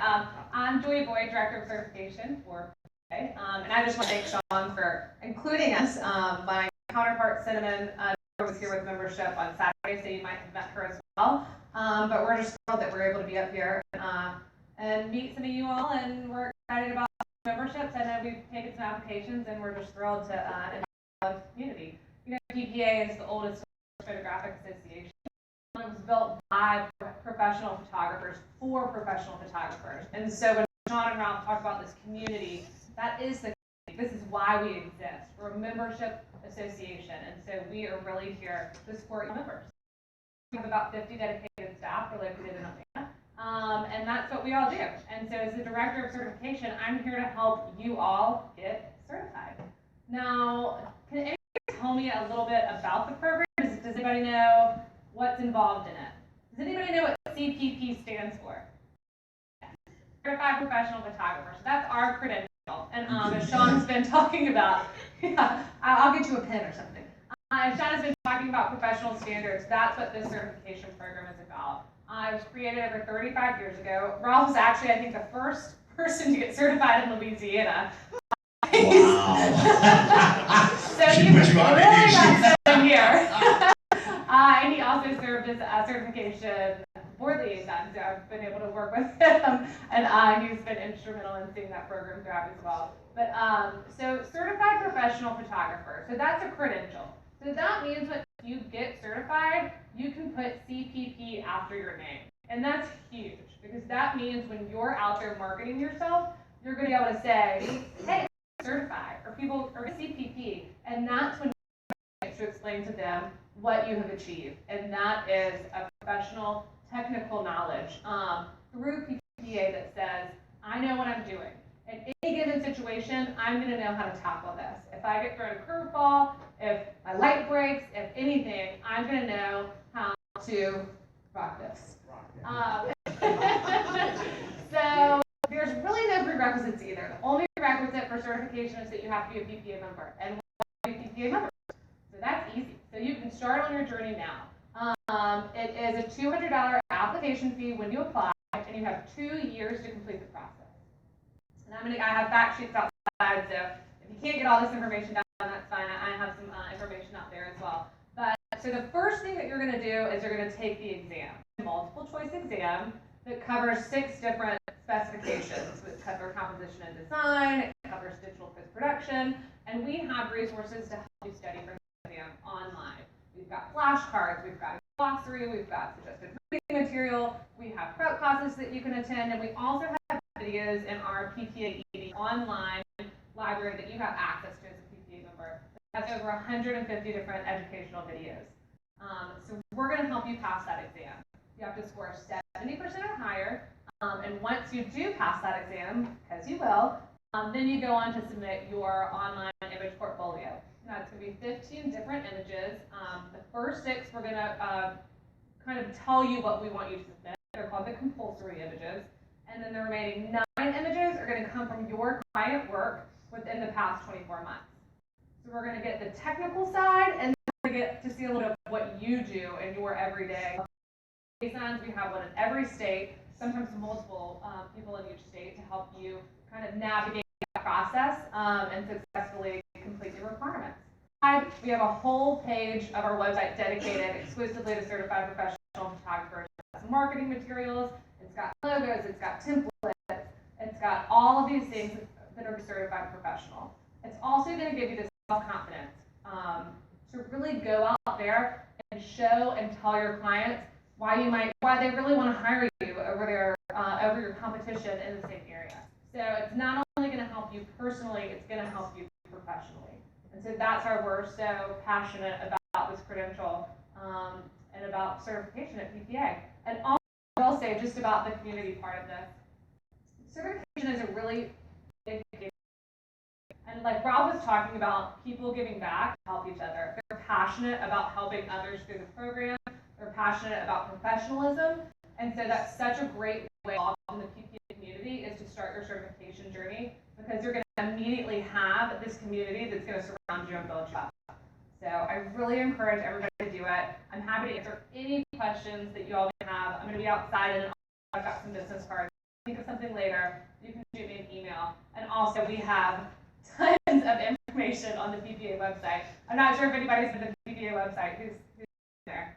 Well, there's a wealth of information on there, really about any subject, but especially certification, because we like to give you resources to help you navigate that process. So go to the website, read through some of the information, and if you have any questions, we're here to help. If you have any questions right now about certification, or just I was going to jump down. I was real brave about this, and then I was like, no, we're not going to do that. I'm going to have you pass this to him, please. Okay, what is the difference between CPP and like someone that would, let's say, schoolcraft and got a degree from photography? Sure. So, I mean, they are similar. A certification is really it's a designation, meaning that you can use that designation after your name, so certified professional photographer. It's also a technical certification. So that means that you have passed a knowledge-based assessment, which is an exam, and then we with our image submission to say that you are as a photographer.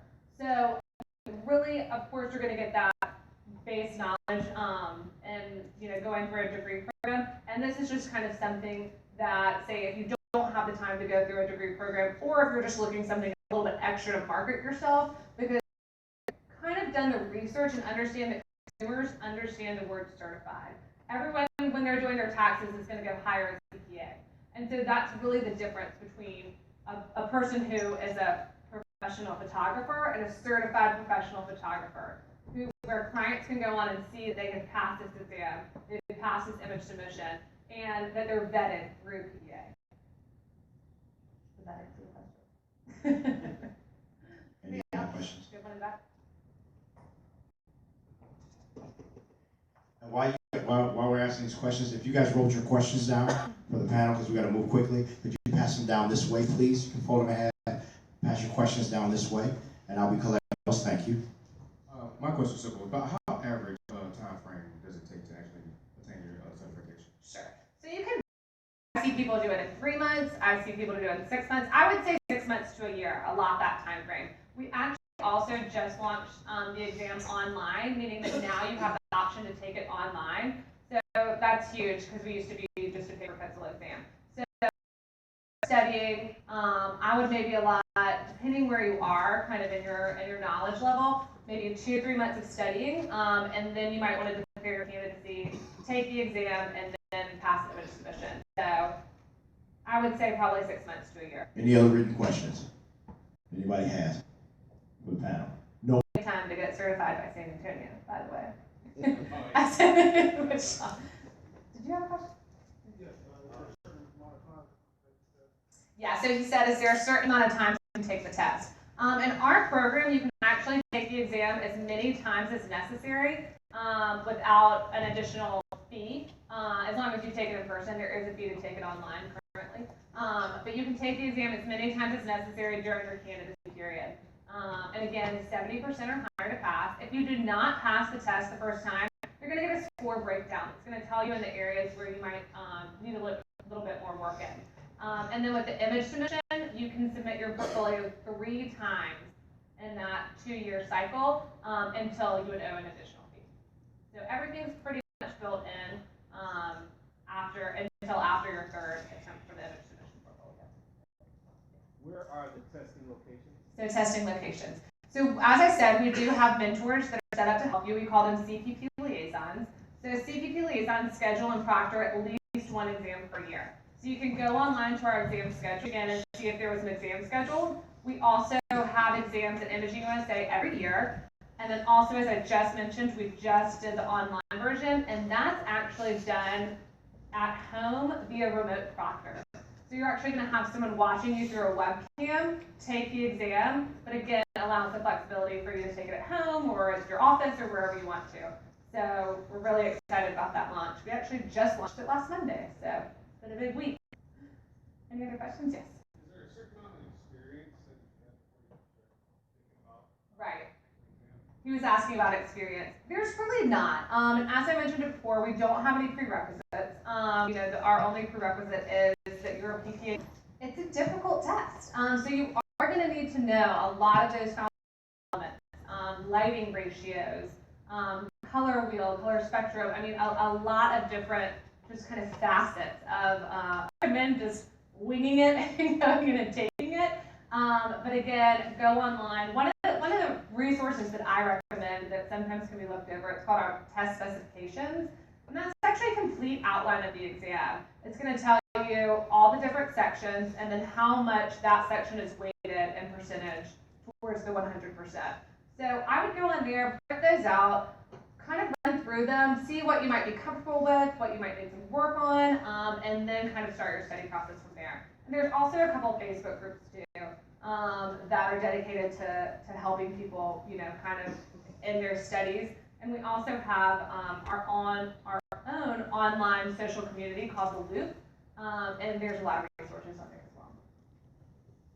Any other questions? All right, well, I really appreciate the time to speak today. And like I said, I'll be outside. If you haven't signed up yet, please do. We're doing a $50 discount off membership. And then if you have any certification questions, just feel free to reach out. Yes. Give into that $50 off. Now listen, it's $323 I think a year, which equates to like $27 a month. Listen, let me tell you something. When I signed up with PPA, you want to know why I signed up? $15,000, right? Insurance on my equipment. I didn't hear nothing else PPA. Can I be honest? PPA, I didn't hear nothing else PPA. I heard $15,000 equipment insurance, and I said, that cannot be the truth, right? My attraction to them was that. I said that has to be impossible, not for $27 a month. That's impossible.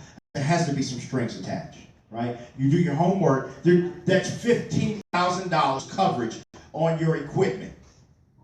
For that alone, for the price of that alone, for indemnification trust, which means that if you that somebody pays you a bunch of money for, and your card goes bad, you're creating a wedding, right? So that your reputation doesn't get hurt and that you're covered. For that alone, $27 a month. Now you get $50 off of that, and it's $23 a month.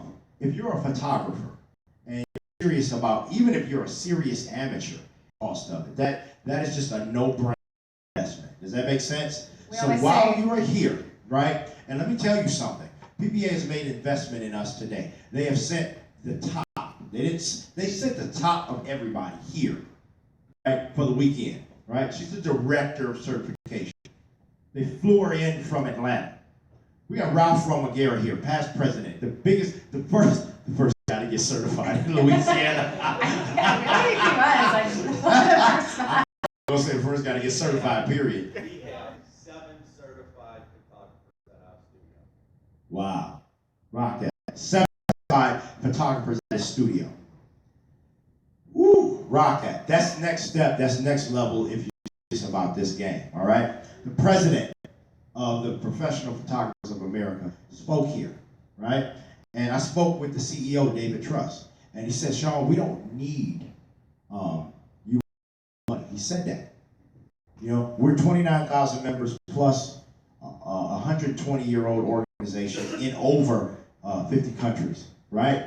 They don't need us, but they're investing here. So please recognize that, get that membership. It's just well worth it, especially for you.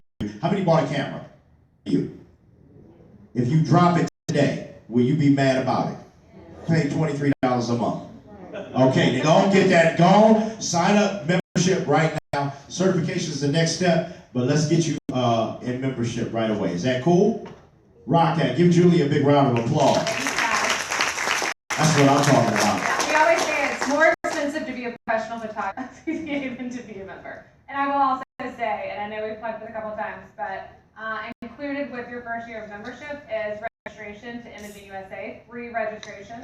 It's going to be in Stanton. It is tons of fun. That includes 3 days, full conference registration. So all of the programming, the photographic expo, and the opening and closing parties, which Free. is really fun. How much is imaging normally? Imaging USA is $199 normally. $200. So when you get your membership if you get it today for $50 off, like $23 a month, you get into imaging free, right? Okay, so rock that. I could do another commercial, but I'm sure you guys are sick of hearing me talking, all right? Rock that. So listen, we're going to do this panel, right? We got a little bit of time. Can we do this? You guys want 5 minutes to stretch?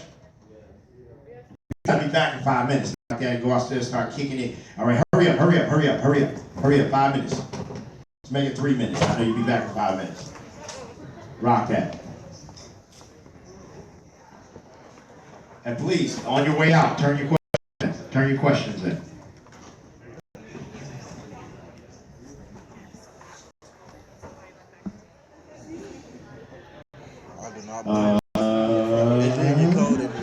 Anybody have a notepad? I said it did get cold in here. Yeah. It's cool. It's like, it gets so cold. Does anybody in here have a notepad? One of our staff have a notepad? Could you tear off a piece of paper for? She's holding her hand up right there. There you go. Rock it. For this last portion, what we're asking, and I know you all are comfortable, but can we ask everybody to move down and fill up? How many know that? How many know that there has to be advertising of a thing, right? And so we're having professional video done. And Walt, raise your hand, Walt. Walt is our professional hired for Walt. Give it up for Walt in the house. You know what I'm saying? Huh? True, I'm corrected. Walt has won 2 Emmys for his work, all right? So here's the deal. Walt is asking that everybody come down so that we can fill the seats up and make it look full for this segment. Because we're having video done, and we're going to use this to push out to the world. All right? Y'all want to help us with that? All right, get together. Tell your people to come together. Come on down. No, it's a video actually. Move your feet. There was a guy shot, and he said at the end of each shot, Prince would call everybody in, and they'd look at the whole concert all over again. Then when they would review photographs, if he saw a shot that was angled toward the stands and that section was empty, he wouldn't use it because he was like, you can see this, my show. So he, like, yeah.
Not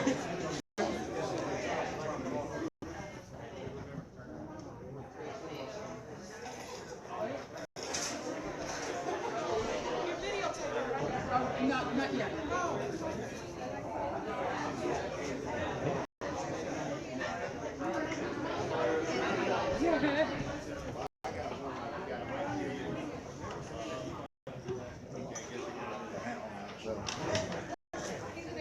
You're set. Yeah. Good. I didn't take the last guy, so. Okay. No, I wouldn't. I wouldn't have taken that one. How do you tell what the card's for? It doesn't tell me anything. Okay. So I'll tell you because this is I was gonna ask if you wanted to do that. I did take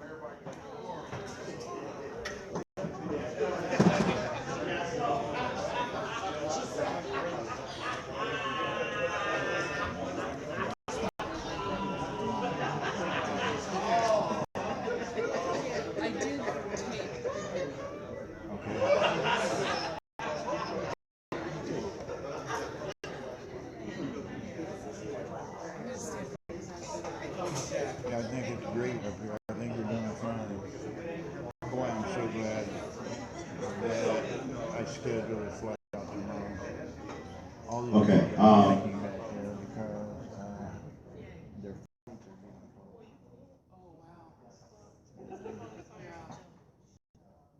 full. Um, real quick, someone asked a question about personal land as loans. Who was that? Anybody mind raising their hand? Who that was? Personal land. Personal lands as loans. No? Okay. I'm trying, I ain't trying to bust nobody out, but I might go. All right, is that all right? All right. Rock that. Is everybody back?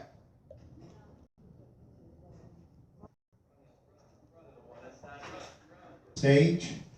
Or do we want to stand around and answer that? Yeah, I'd like for you all to stand on the stage. Is that cool? Let's have everybody just stand on the stage. The speakers. You don't have a mic?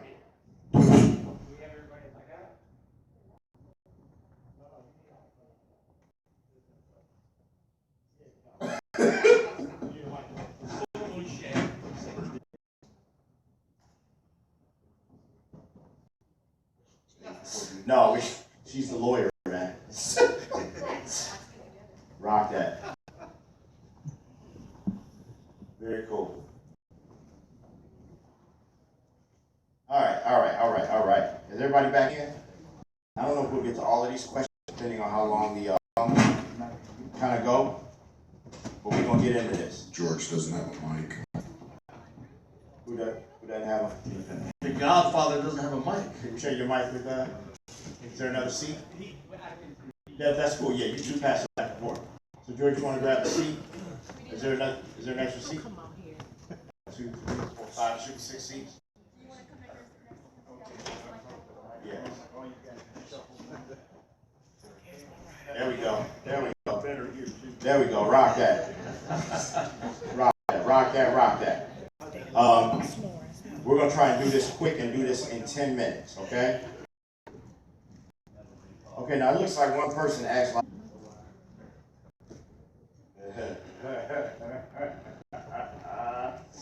All right, she wrote on here. I know who she is. I'm not gonna bust her out like that. All right. Rock that. Very cool. Okay. So here's the deal. So questions for right in business, and so we have the experts up on the stage, and I'm going to moderate this a little bit. And so here's a question straight for El Danielle. All right. Do you need a contract for an independent contractor? And I think that's one question. So we'll go with that. Absolutely, you need a contract for your second shooters. If not, I keep saying expectations. That way everybody knows that you're on the same page. They know whether or not they can use their images. They know if they can use their images, when they can use their images. Do they have to give you some sort of shout out when they're using those images, or do they not have the right to use those images at all? What are they getting paid? What time are they expected to show up? What type of behavior is acceptable and unacceptable? Do you need them to wear a certain color? Do you need them to wear black? Are they allowed to have a drink at the reception? Like all these crazy things that second shooters do, because I mean, I wouldn't want somebody drinking while they're representing my business, but those are the things that you outline in the contract so that way that they're supposed to do, so that way if they go home and they post a picture on Facebook, 15 minutes after the wedding and they Facebook friended your bride and they tagged the bride and now everyone's thinking that their company is the one that shot the wedding, they can't be like, well, I didn't sign a contract, I didn't know what I was supposed to do or couldn't do, so yes, absolutely. Get a contract for second. Okay, rock that. Did that answer? Well, I can't ask because it's supposed to be anonymous. Okay, right. I trust that answered the question, right? Is that cool? Speak now, if ever hold your peace. All right. So for and maybe a couple people can take this. So for senior photography, all right, senior photography specific. What are the mechanics around setting up an ambassador program, right? And so, for example, is there a session fee? Does it include any prints? What is required from them? Do they receive a certain number of files to put on social media, etc., etc., etc.? Is there anybody that wants to speak to high school senior Ralph? We'll take that. Are you hearing me okay? It's coming through? All right. We are, I would say, currently a high school senior studio. And many moons ago, actually in 1985, I was in Ohio judging and met a guy named Larry Peters, who is a very big speaker on high school senior. And he was talking about ambassador programs. And I've listened to many speakers over the years, ambassador programs. They don't work. These kids today could care less about that you're going to give them for a referral. So what do, Ralph? Well, we have spokesmodels program. We do charge them a fee up front on the spokesmodels first night. I think there were 70-something kids and their parents that came, 70-something kids, plus their parents model program. And what we do, we have things that they do during the year. We go on different sessions, but there has to be skin in the game. I heard that term too many times this weekend. We make them pay up front for the session. Now, if they do all the things we want them to do, and that's not names and that kind of stuff, that's participating, promoting no other photographer, doing this, doing that, and they do it by December 31st because I don't want to go into the next part of the year with spokesmodel type programs. And then we throw this big fashion show, and it's really cool. So if they want to participate, they get their friends involved. I want their parents involved. I'm lacking in two departments. I need more underclass. I'm talking about little kids, and I need more families at the studio. So this year, part of the thing is that we have to photograph their family. It's absolutely no charge. We're going to have a family day up in the park. We'll have a program very difficult, very necessary. Do it differently. Do it differently. Very good. Etc. Very good, very good. Are there any more questions that need to be passed down while we're doing this? While you have this opportunity? Nobody else has any more questions? Okay, we'll rock that. All right, rock that. Here we go, here we go. Here's one that is, that I would ask, and I'm going to say this, and for everybody. The question is, what were your careers before photography? What was the breaking or turning point to go full force with photography? Now, the photographers, I want you to answer that question for those that are not photographers. So if you're a brand strategist, if you're a restaurant owner, right? I want that relevant question answered by you all. What were your careers before blank? And what was the breaking or turning point to go full force with blank? All right, so I can jump in. Can you hear me? All right, so I was an engineer by trade. I was remanufacturing engines, transmissions, catalytic. responsible for about 20% of aftermarket parts for Ford Motor Company. And so we were flying to these little towns and manage these parts. I knew before I even got started that that's something I didn't want to do my entire life. So I believe every single person should have a side project. So when I worked for Ford Motor Company, I was writing a book, I was running a design firm on the side, and whenever I traveled, I would, if you're going to speak, I would just say I'm going on vacation because I didn't want them to think that I didn't want my job, right? But my job ended on my birthday in 2009.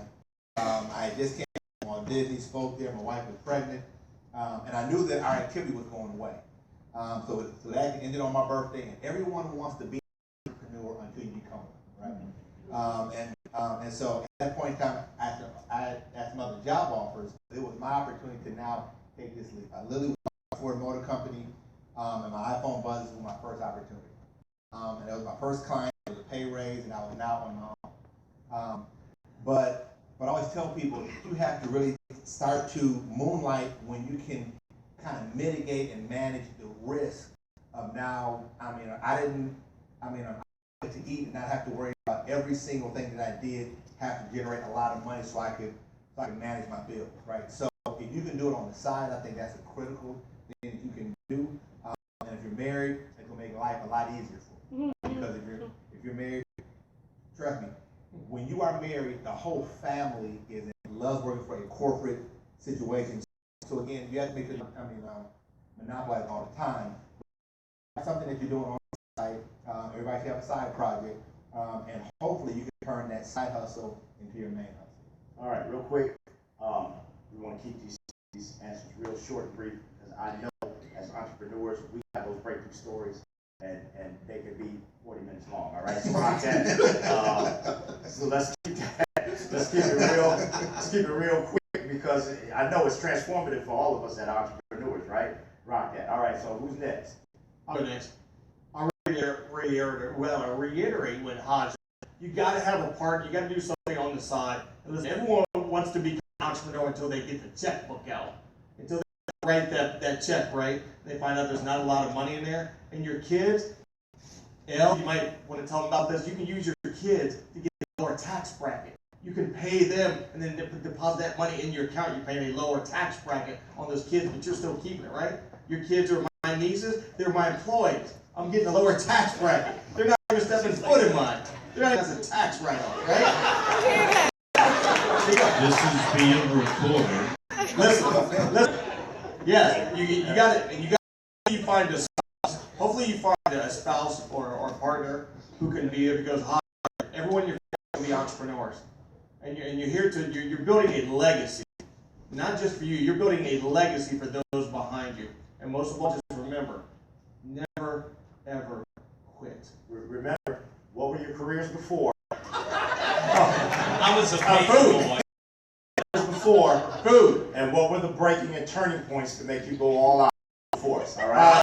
The turning. I'm telling you, one. Okay, Yeah, go ahead. As a kid, I was a paper boy. I went into the service, came out, worked for the newspaper as a photojournalist, and my first wife was modeling and selling bridal gowns, and so we started doing weddings. And made more money on the weekend than during the week, and that's what made me go into studio. There it is. There it is. Breaking and turning point. All right, there, George Luke. Okay, I'll go. I had been a photographer most of my life, but for a while my family and finally kids. A lot of you guys know my story that I bottomed out as part of the music industry and lost everything. And I came back in the ministry. I came back from and worked with guys out of the penitentiary. I was in urban ministries for almost 18 years. And while I was going through seminary, somebody said, "Hey, didn't you used to be a photographer?" Yeah, I used to be. And I went to a pawn shop and I picked up a secondhand camera and I started the university and it rekindled itself. And I made a decision that I was gonna, this is what I had to do. I had to plant my flag. I had to make one last run at it. I never saying I could have been a contender. I could have been, but I didn't. And so I'm gonna put it all. I'm gonna give it everything. And if I fall, I'll walk away knowing that I gave it my best effort. far, the Lord's been very good to me. I have not gone down. So, you're trying to say bring the pain. Bring the pain. You know that I was an attorney before I was a photographer. I was working full-time for a nonprofit representing to be a full-time photographer, which timing, because at that point I felt like I was working 2 full-time jobs. I was working 40 hours a week. I was putting my son to bed, and then I was staying up until 3 a.m. bare minimum to keep clients off my back, not really marketing myself, just trying to stay afloat. And so I was probably the only one in the office that was like, yes, I'm getting laid off. I didn't have to take a leap. I didn't have to make that decision. You know, I wanted to continue doing photography instead of a new law job, but I haven't looked back since. Rock that. I'm going to make this real quick. I'm going to gloss over some stuff. I got out of college and I was working for a company, worked my way up, and ended up becoming VP of operations for a company. And it was a pretty cush job, to say the least. We got to travel all over the place, playing golf on company time. And one day I came to the office, and before that I had about 59 jobs. So, you know, when I came here, I thought this was going to be my career. It was in the construction industry, we were consultants. And just, things were always okay. We're always 15% over, 16% over, and I guess one day they decided that wasn't good enough, and they didn't renew my contract. And that was my 60th job, and I said, you know what, I'm not going to let anybody determine my fate anymore. And I took every dollar that I had, and some of my wife, I said, hey, I want to start this business, I need some help, and be a photographer. And we had travel to Europe, and I would take a ton of pictures of what I was really doing, and I just loved it. I felt like when I was out there, I was just lost in it, and I opened a studio, learning how to shoot a picture, really professionally, and I'm going to make this statement because I want you guys to know that I've been where you've been, and that statement is I watched a Joe McNally video, Speed of Light, about 100 times, and I tried to replicate everything that he did to create my work. And did it work? No. I didn't really understand what I was doing technically. But that was my start, and that's why I'm sitting up here today, because I never want you to do that, especially when there's money on the line. So. All right, rock that. I guess it's my turn, right? I worked for Johnson Controls, right? We made car seats for Focus, right? I had 2 great jobs. You should put your hands down. All right, rock that. We had 2 great jobs. I actually had a warehouse job doing logistics, driving a forklift truck, right? And I made seats for Johnson Controls, right? I was making good money, yo. Y'all, you don't hear what I'm saying, right? I got laid off both of those jobs within 4 months. Okay? Both of them take a class. And you know what I got tired of? People had control of my life. Go to work, you know, managers had an attitude, then that affected your day and whether you were gonna get rolled up or not. And I just got sick of that, right? And so I could find another job or I could pursue what I wanted to do. And so I decided to pursue what I wanted to do. Problem with that is that nobody knew Sean Lee and I didn't have no money. And the wife was looking at me like, okay, everything is nice. You're gonna get a real job, right? But you work and you work and you work towards your dream. And there's finally a breaking point. And the breaking point came when I took some cutting-edge images of a former business partner of mine named William Powell. And CNN came to town. And come from there, it started to slowly turn around. And your brand, and people started to recognize who you are and your work. Now, I wasn't making big money then, but the word started to get out, right? And so it's line upon line. It's little after little. And by the time you look up after working very hard for a long period of time and being determined, then is when you'll look up one day and be like, ooh, okay, all right. But you're so used to working hard that you don't stop. You don't ever want to fail. All right, right.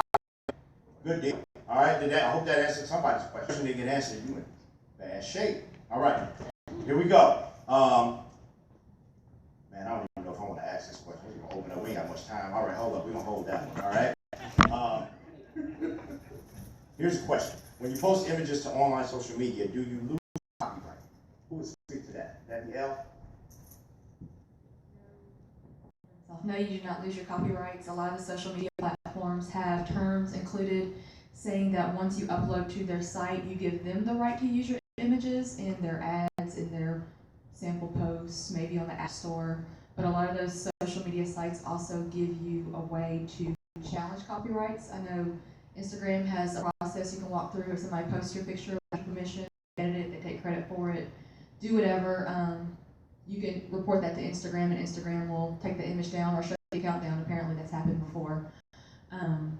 You know, it's smart to not have to jump through those hoops, to either mark your images, to ask your clients to include that watermark, ask your clients to give you credit, so that way you have a better argument to say, not only did you steal my image, but you knew that you stole my image because you went through the steps of cropping out my watermark, or you went through the steps of, you know, taking away the part that said, you know, copyright El Daniel Photography. So no, do not lose your copyrights by posting the images online. Rock that. Okay, you know what? I'm gonna tell y'all right now. Okay? These have to be women asking these questions. They have to be. All right, because. Which mean they're awesome questions. Can you let me finish? Thank you. I said that because it says L, comma, right? Hey. In person. Rock that money. In person sales versus digital images. Which do you prefer and the advantage? I said I thought it was a woman because maybe they relate to L. Thank you. I could be wrong. I doubt it. And I'm not the one to answer that question because I primarily give digital images and the services that I provide. Although in this new market that I'm in, I am moving towards in-person sales, particularly for my portraits, but I don't have a lot of experience with it. But I know that there's tons in sales, but it hasn't fit my lifestyle in the past, and it hasn't been necessarily my best way to best manage my time. So I don't know if somebody else can answer in-person sales specific advantages. Okay. All right, here we go. Sean? And, Anybody? I mean, do y'all do I'm in-person? sorry, I'm sorry, I'm sorry. So I don't do in-person sales, so I can't speak on in-person sales. Do you? I Or? have to apologize. I'm getting text from my wife who's on the road, and she has a flat on the side of the highway, and I didn't hear the question. What's the question? Tell me the question about in-person sales. But I apologize, it's just. Yeah. Notice first. The question was directed to L.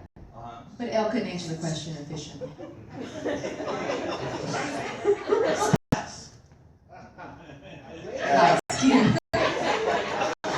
Okay. Now here's the deal. With which do I prefer, in-person sale versus digital images? To be honest with you, when I started, I prefer digital images. That's my personal preference. Why? I set up my business model different from most people, right? So in the beginning, it was just me. Somebody said just me, right? I didn't have a team. I didn't have a crew. I didn't have a sales staff. And so the way I set my business up was to be able to process as quickly as possible. To be able to get a person in, do their shoot. I was able to do their shoot, process them, do whatever it is I needed to do in and out the door, 5 hours per, for example, high school scene, right? And so what was easiest for digital upload. I don't have to print anything. I don't have to send anything off to a lab, right? If I can get you to buy an image and pay me for it, all I have to do is email you the file or upload it to a file, which you can then access wherever you are. So I don't care if you're in California or Louisiana or Florida. I had preferred digital sales because I could make money that made digital images. Now, watch this. I think everything should be custom to who you are individually and how your business model is set up and the type of client that you attract. There's so many variables in that I don't think you can take any one answer, especially in Detroit. You know, coming back where people have money and they don't want to spend it, you almost have to create a niche or a concierge type of service. All right, does that make sense? And so depending on your clientele and who they are, you may want to print images because they may value prints. If they're an older type of client, does that make sense? Compared to seniors who I want who really don't care anything about wallets, at least here in the Detroit area, about images for Instagram, right? They want images they can post to Instagram and Facebook. They could care less about a print, right? Mom's selling to what they want, all of that stuff separate, right? And make sure that you make the money off of how you want to make the money off of that. I hope that helps somebody. Is that cool? Rock that money. Bring it back. How about the other side, Jurgen? The other side, we might not have time for the other side of the argument. We got a few more questions to ask. Rock that money. You know what I mean? But this one might be for you though, George. Okay? You're talking about Ralph. He's the one that is the expert at in-person sales, and there's a lot of money to be made there. There is. All right. I'll do it quick. Again, we have a studio, we have 24 employees. Can't make it off of just selling digital images, okay? If someone, as I say, sucks my air, I need to be paid for it. You, Rock that money. you have to know how much money you need to make to have a good life. If it's selling digital images, sell digital images. Selling prints, sell print. But I can't live, I mean, we sell digital images, but I know that if I'm gonna work for an hour, they gotta pay me $600 to $700 profit for that hour. You know, and some people might not pay that. You know, but it's a case of you. I don't think I would get $1,000 per kid if I just sold them images. But if they spend $1,000, I don't mind giving them some of the images.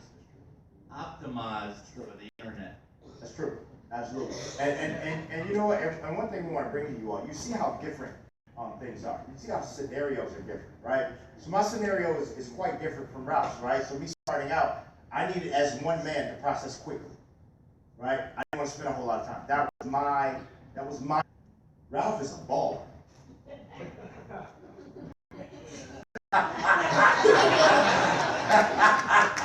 Furthermore, okay. Right? That's also part of our. We're gonna move on. We're gonna keep going. All right, we're gonna keep going. Okay. I like this question, and I was thinking of this actually geared towards George. Have you met your white whale? Have you captured the one moment or photograph that would define your career? No. But what I did last year doesn't mean anything. It's what I'll do. I'm an artist. The images are in me. I have songs that have not been played yet. I have things that have to be out. I am never satisfied with what I've done. That's yesterday. A lot of times people, they talk about all my accomplishments, all the awards, and me, yeah, man, wang, wang, wang, wang, wang. That's all it is. What have I done today? What am I going to do tomorrow? At least 24 images in my head right now that are rustling around and they're needing to get birthed. And so that's what I'm focusing on. And I'm never satisfied. But I'm an artist. And I'm in LA. So I'm gonna add to this. I had a chance to have a conversation with Seth Golden, so he's one of the top marketing guys on the planet. And so we had a conversation, and he said that the average person operates in their genius about 5 minutes a day. So if we were to look at somebody like Stevie Wonder, Stevie Wonder had approximately 40 #1 hits. So songs, but he's going to be known for full of songs. And so I agree with George to where it's like, you know, I mean, this is a marathon and not a sprint. But at the end of the day, throughout the journey, you're doing things where you're creating landmark stuff. A perfect example would be 3M, right? So, you know, they were on this journey to create this epoxy, and they ended up creating, the Post-it note. But they were not on the journey to create the Post-it note. They were on a journey of and of creation. So you want to be creating things along the way, and sometimes we don't even recognize the art that we're creating, and somebody else sees it and they see genius in it. So along the way, people are going to recognize some of this stuff, and you're going to create pieces of genius throughout the day or throughout your life. So. I guess I'll chime into that. And it's a question that's kind of hard to ask, because I agree with both of you guys. I agree with George and I agree with Hodge, right?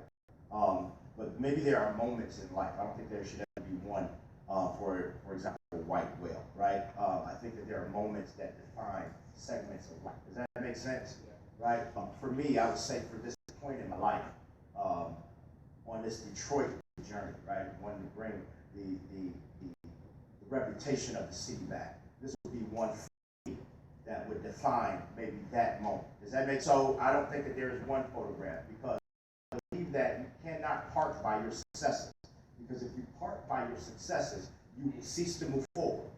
And if you park by your failures, right, you spend too much time not thinking about going forward. So does that make sense? And so I believe that moving from a series of success, or what defines my life now, and then who knows, 5 or 10 years later, as I grow as an artist or as a person, there may be something completely and totally different that will define who I am then. Does that make sense? Right? Rock that. I thought that was a great question though, right? It actually makes us think as entrepreneurs. Cool? Y'all getting all deep and stuff on us. I'm getting all old and whatnot. All right, here we go. And this is for everybody. We're gonna make this the last question. And then we're doing giveaways. We're gonna do the giveaways quick. Try to be hyped for them. We ain't giving y'all nothing. Rock that. What would be your one piece of advice for someone starting out? They done already gave you all that. I'm gonna have to give it to you again. I'm gonna have to give it to you in a sentence. Your one piece of advice for anyone that is starting out. Give it to them in a sentence. Big drink. When you're gonna go through hell whenever you start, you want to cry. I said one sentence.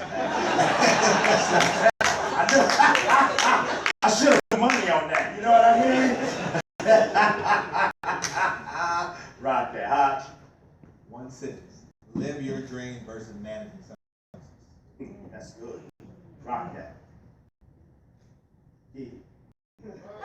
Sorry. I would say, before you leap off the cliff, just really understand how far you need to jump. That was a long sentence. That's good, though. That was good. Rock that, buddy. That was hot. George. Discipline, diligence, determination, never give up, never keep pushing to the end, no matter what.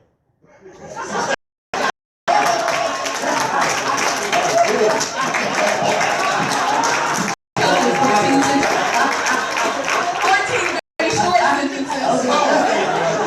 About 8 sentences, man. One word sentences, yeah. I studied under a pastor that could give you a whole paragraph. No, that was like statement period, statement period, statement Right. period. Y'all funny. Maybe it's too much. I would say, like, don't be afraid or beat yourself up over failures, because they're not failures. They're what you learn from. They're what you grow from. They're you take the mistakes that are made and you never make that mistake again, and you grow from it. Was that a sentence? Yes. Okay. Because we cut you off at the end of your first sentence. That was legal ease right there. Right, that was. However, Ralph, wherefore first of all, too. Is wife okay? Everything's good? Okay. All right, rock that. All right, good. To you, the same question, and you have to say it in one sentence, all right? What would be your one piece of advice in one sentence? Find a mentor. Boom!